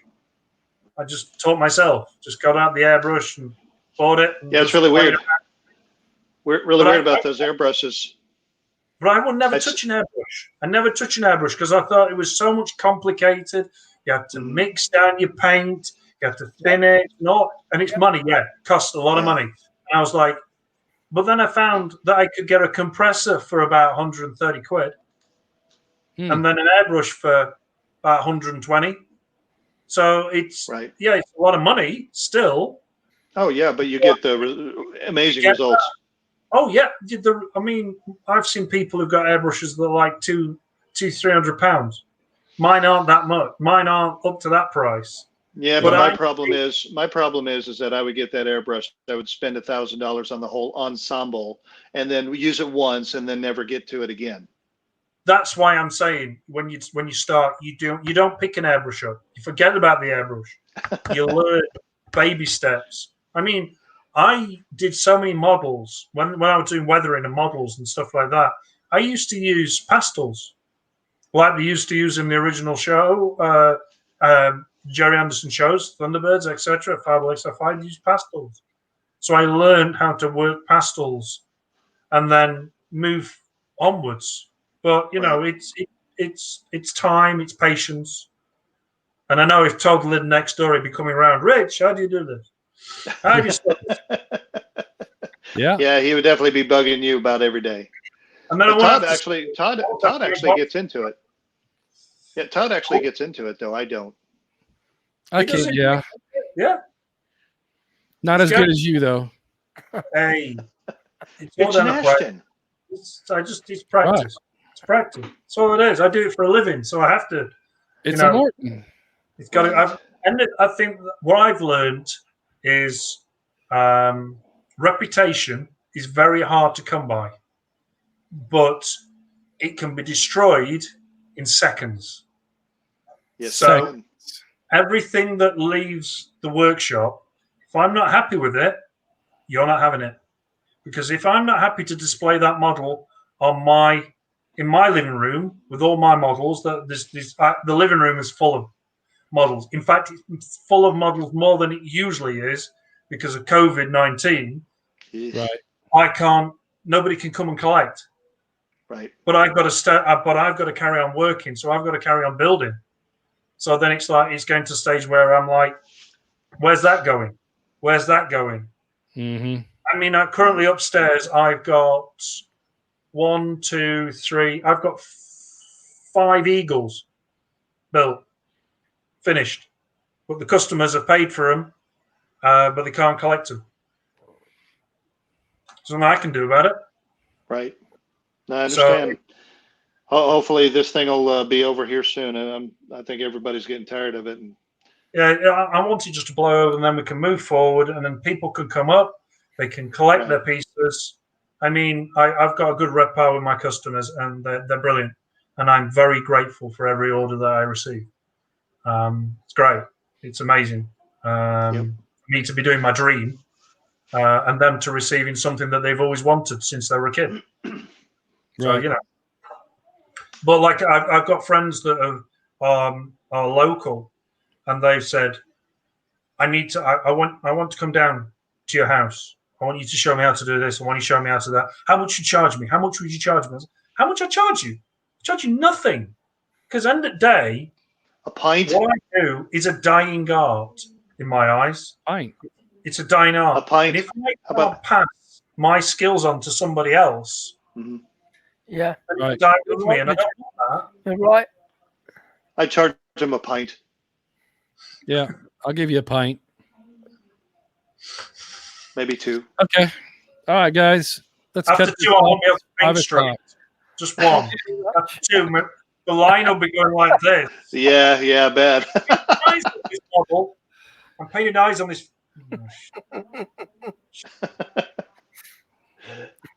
Yeah. Well, thank you, Todd, for hosting this. Really appreciate it.